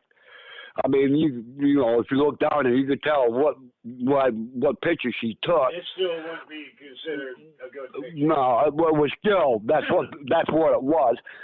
And then she lifted it up a little bit. I'd be darned if she didn't get that sucker on camera. I was like, holy crap, she go, look at the size of that thing. I know it, man. And she won't give up for that. I was like, man, come on, I want a copy of that, you know. And she won't get off of it. She don't have an email, or else I'd never email me that baby picture. Well, that baby picture's a good one too. You can see his face and everything. I know. It's cool. Oh, so it's the same person has both of those photos that are really good. My sister, my one sister. I got two sisters who lives in Florida, and the other one. And man, I was at her house. I ain't even going to say where she lives. I don't even want to mention that. But anyway, I didn't even want to, you know, I was having a cigarette outside of her house. And I heard a wood knock. And it wasn't nothing else but a wood knock. Here's the thing about that. The people start, after you have an experience, they're not looking for that when they don't know about them. Right, so once you know about them, you know what to listen for and look for. Yep. Anyway, that was another incident there at her house. But I knew what that was. I wasn't going to look. I was just, I'm done here. I'm going in the house, you know. But what other thing I had happen? Oh, okay. When I had that audio, that the same time my other sister from Florida was up there. When we got there, I told you about the chair being gone, right? The green chair out of the 4 chairs was gone. Yep. We couldn't get nowhere. Well, the next day, I come out and I'm splitting wood with my wood splitter. I fires it up. It's got a Honda motor on it. I fires it up and I'm splitting wood. It's pretty loud. It ain't super loud because it's a Honda, but it's it's still making a lot of noise. And I just got done maybe 2 pieces of wood. Here comes my sister out of the cabin screaming at me. Hey! I shut the door. I go, what? She said, where'd you find the chair? I go, what chair? And I looked down and I said, what the heck? I'm talking within not even a minute. Where did Tara come from? She didn't put it there. I didn't put it there. And Jeff was still in bed. I was like, shovels. You gotta be kidding me. I've had shovels. I've had shovels. They've taken this. We're looking for worms. Oh yeah, they still Shovels. yeah. Always. How many shovels we've been through. Okay. This story here is at the cabin. This is one of the scariest things that ever happened to me. But it was Bigfoot. Guaranteed. Guaranteed. I'm driving in the driveway. It's the spring. What year was that? When you were fixing the cabin. No. It was after it was fixed. I went up there to check on everything, make sure everything was good. The logs in the driveway. Yeah. Here's these old logs that I cut. I pushed them off to the side. Well, I didn't push them off the side. I just dropped them off the side of the driveway. Here they were, picked up. Two in the, how you drive up the lane like a 2-track. Two of them this way, and then two because they put an X on the top of it, right by the other path that goes off to the left. And look, what is this? I get out of the truck, and I'm trying, I already know what, that's just somebody trying to block me from coming in. And I was like, and I went to move them things, and I couldn't because they were soaking wet. There were big popple trees. I mean, they were long, 10 foot long, and they're hard to move by hand. And I was like, what? And I was like, well, I finally got the smart idea to get on my butt and just roll them off of my feet, the top ones, rolled them off to the side, then I rolled the other two off, right? And I got through there with my truck. Well, in the meantime, I called my sister, right? And I'm thinking to myself, after I did this, I called her. I'm huffing and puffing. Man, you ain't going to believe it. Someone tried blocking me. We fired that Bigfoot. Yeah, probably. And I got looking up that other road that goes all the way around the property there, too. There's snow on the ground, a little bit, just, maybe a half inch or so. And I see these footprints from the distance, but I couldn't, I knew they weren't deer. I was like, well, I walked over there. Sure, here they are, about 5.5 feet apart. And there they are. In the ground, there's footprints from Bigfoot. Okay, there ain't nothing else. It has toes. The guy's got pictures of the baby Bigfoot footprints out back. He got the picture. Well, Mike, I got the one with Mike over here in Harlan, too. What about the handprint? Mike's got that handprint. Yeah. Tell him how big that handprint was. It's big. It's like 13 inches long. I don't know how wide, but it was big. I've never seen a hand that big. That's a big one. But anyway, I goes up to the cabin. I'm talking to my sister on the phone. I pulls in. I turn the truck around and I backs it up towards the door of the cabin. And I was gonna put the lights on and check everything out in there. And I'm standing there talking to her. And all of a sudden, I hear whoop down here to the left, and then whoop over by the pipeline to the right of me. That quick, it went whoop, and the other one went whoop. And Margaret goes, "What's that?" I goes, "What the hell are you thinking?" She said, "You better get out of there." I said, "Yeah, better." And I hung the phone up, which I wish I wouldn't have done it. You wouldn't believe what happened to me after that. All of a sudden, I hang the phone up. And I'm like, I went to go ahead for the truck, and I'm standing there looking to see if I can see these things. And I can't see them. You never can. And all of a sudden, this thing screams so loud, it hurt my hair, my ears. I thought they were bleeding. I ain't kidding you. It hurt that bad. I had to cover my ears, and it vibrated my chest, my body, and I can't see it. Where in the heck was this? It was probably the mother yelling at the kids to get over there, but it sounded like 20 train horns going off. And I'm not kidding you. It was bad. I had a headache. It was like I couldn't believe what happened. I was so scared. I jumped in the truck. It's still going. I mean, this was over a minute. This thing was screaming. And there ain't nobody in this world going, well, plus to how loud it was. It was like, I can't explain it. Well, train horns is all I can think of. You can get 20 train horns and go, woo, then it go, to start out low and then it go high pitched, and then it was like, man, it was just killing me, man.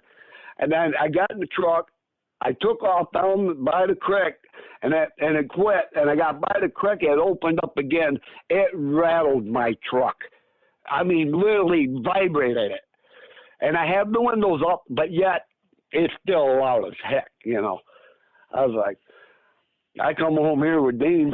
I said, Dean, I'm not going back. I'm done. I am done. This is it. That scared me more than seeing one. I ain't kidding you. That scared me, man. I mean, I was so scared. 3 months later, I finally went back? Yeah, you finally went back. Finally. I was scared. That out of all the sightings and stuff I had, that scream just was beyond stupid. That was stupid. Ain't nothing out there could get that loud out. But that's what it was. I know exactly what it was. That's exactly what it was. A Bigfoot. What do you think of that one? Guys, it keeps getting wilder and wilder, and it's like this is now one of the areas that is on my radar. I mean, if other people are experiencing the same things that you are up there, guys, this area has to be just crazy. So, wow. Oh, it is. There's them fishermen down there in, what is that, Manistee River, they get rocks thrown at them. All right, well, they get back to Dean. I got to take a break. Yeah, just so much stuff. The butcher up, the butcher up at in Mesick. We go there. It's a grocery store, but he's got stories. Boy, if you can get a hold of him, he said that they're so thick from here, from here to Cadillac. He said they're just filthy with Bigfoot. And there's a grocery store owner guy. And yeah, he works there. He's there, and he's got some stories. I mean, and that's why they named, because there's a bar there called the Bucksnort, and in back of there, I mean, so many people have run into this thing because he goes in the trash cans back there. Okay. And the big, so a lot of people have seen him.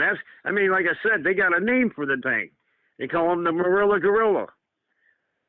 And wow. we just About the egg lady too. Yeah, the egg lady had. I mean, we've had a lot of stuff happen, and like just so many things. It's that was bad, but the recent one that was my worst experience when he was by the trash can, because that was up close and at the cabin when it looked in my face. I was only his face when it came down. Probably only 3 feet away from my face, looking at me square in the eye. Square in the eye, face to face. Nobody's going to tell me they don't exist or they look like a man. This is gorilla. You know, I've seen one that looked kind of like an orangutan, too. Oh, really? Where was that? That's here. And that really? Was, Norm's seen one that's like an orangutan down there by the dollar store down the road.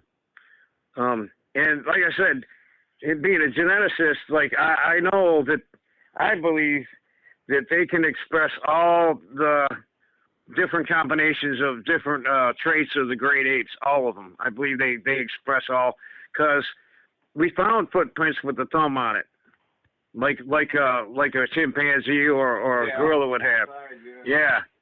And like I said, a lot of these dogman, I believe it's from, if you look up Dinopithecus, you'll see that it's a prehistoric baboon. I mean, a lot of these people, they don't have no clue what a baboon looks like. It's a dogman. No, it's Dinopithecus. Just like I believe the holdover of Bigfoot is Gigantopithecus. I'm sure that's probably common knowledge, but a lot of people don't go in and they don't get into it. Like I'm more into the genetics thing, what makes stuff work and what they come from, and like that. Sure. But then Norm at the cabin, we didn't tell you, but he seen a few of the little ones, and they were playing out there. They were orange. They looked like little monkeys. Oh, wow. So they look like They little were orange. orangutans. Yeah. I thought you said there was two No, of there's them. only one. Okay. No. Only one. Guys. One. I thought it was a fox squirrel at first. Yeah. I was on the outhouse, the door open, and it was swinging tree to tree. And I got looking at it, heck, that's more like a monkey than it does a squirrel. And then it came down this oak tree where I was at, probably only about, I don't know, probably 20 yards from me. And it came down, and when it came down, I know it weighed at least 90 pounds or more. Oh, it had a goodness. tail. This is what it was to me, a baboon. Exactly like a baboon. I mean, it seen me, it turned and looked at me, it took off running on all fours, and it was gone in a lickety split. Yeah, they are quick, man. I mean, that thing was so fast. I was like, well, we're I over told my time. sister that, too. Looks like we're over time. If I could. A little bit. I just got the peek inside the door saying, yeah, we gotta do errands. But dude, I don't know if you guys are up for. I would love to talk to. I mean, I have a feeling you guys have more things to share. I don't know. Oh wow. Yeah, I would love to talk to you again. It's an open invitation to any of the Bigfoot researchers. We put it up every year. You want to come up and see a Bigfoot, but you got to do it our Come up in my cabin one time, and you will believe. Is if there they're still there? is there a way people can They are contact now. you? Yeah. And they've been every year. Yeah, through you. You can email me. They get a hold of us through you. You know, you got my email. They want to, because we're not going to give our number out or nothing, but, Right. Oh, man. you know, they And got to then be I'm- serious, and they got to have, you know. Right. You tell them while we're out in the yard. Huh? Oh, yeah, we got a Bigfoot statue out in the yard, and Yep. it's one of those realistic-looking ones, and there's Bigfoot footprints going to him. That's Everybody hilarious. calls me That's the hilarious. man. So no, we can't share an email or anything, Dean. No, I'd rather you know, if they get a All hold of you, and then Okay. you can email me, and then we'll set up a contact. But they got to be serious. They got to have No, I got equipment, you. I got you know, night. You don't want just anybody coming up here, you know. All right. Yeah. All right. Well, guys, man, this has been just an incredible conversation about an area that I had no idea. But, you know, yeah, we got to talk again, guys. If you want to, you know, you can use that whenever you feel like you can. You've got the link still. You can set up another time. I would love to talk Right. to you again in the future sometime. I got your email. I'll just, yeah. And feel free to, you can pass on my info to, you know, any of these other people you know up there, like the guy working at the grocery store you said, or whoever. That would be, that'd be pretty cool. Well, we got friends around here too that have had experiences. Yeah. I can tell you stories to blue in the face. Yep. Lots of stories. Oh man, no, we're definitely All gonna be right. talking again, guys. But Dean and Norm, you guys are awesome. Thank you so much for spending some time with me this afternoon and sharing what you've been going through. I appreciate it. Well, Thank you too. Bless. All right, we'll be in touch, guys. Okay. All right. Sounds good. Yep. We'll see ya. Just wanted to say thank you truly for listening to this episode of the Bigfoot Society podcast. Dean and Norm's stories are a powerful reminder that the truth about what's out there in the woods might be far stranger and closer than we think. From the Manistee National Forest to Harland Swamp, their decades of encounters leave us with more questions than answers, and maybe that's the point. If you've enjoyed this conversation, please subscribe to us on YouTube, hit the bell icon so you never miss an upload, and share this episode with a friend who needs to hear it. And if you're listening on Apple Podcasts or Spotify, make sure you're following the show. And if you're up for it, leaving a quick review really helps spread the word. Now, if you're someone or someone you know has had a Bigfoot encounter, especially in areas like Mesick, Marilla Road, Interlochen, Ludington, or anywhere in Michigan, I'd love to hear from you. Please send your story to bigfootsociety@gmail.com. And hey, don't forget, Sasquatch Summerfest is coming up July 11th through the 12th at Green Waters Park in Oak Ridge, Oregon. Use code BFS at checkout for a special 2-day ticket deal just for listeners. Grab your tickets at www.sasquatchsummerfest.com. And thanks again for being part of the Bigfoot Society. And until next time, keep your ears open, your trail cam charged, and never stop exploring. And see you in the woods.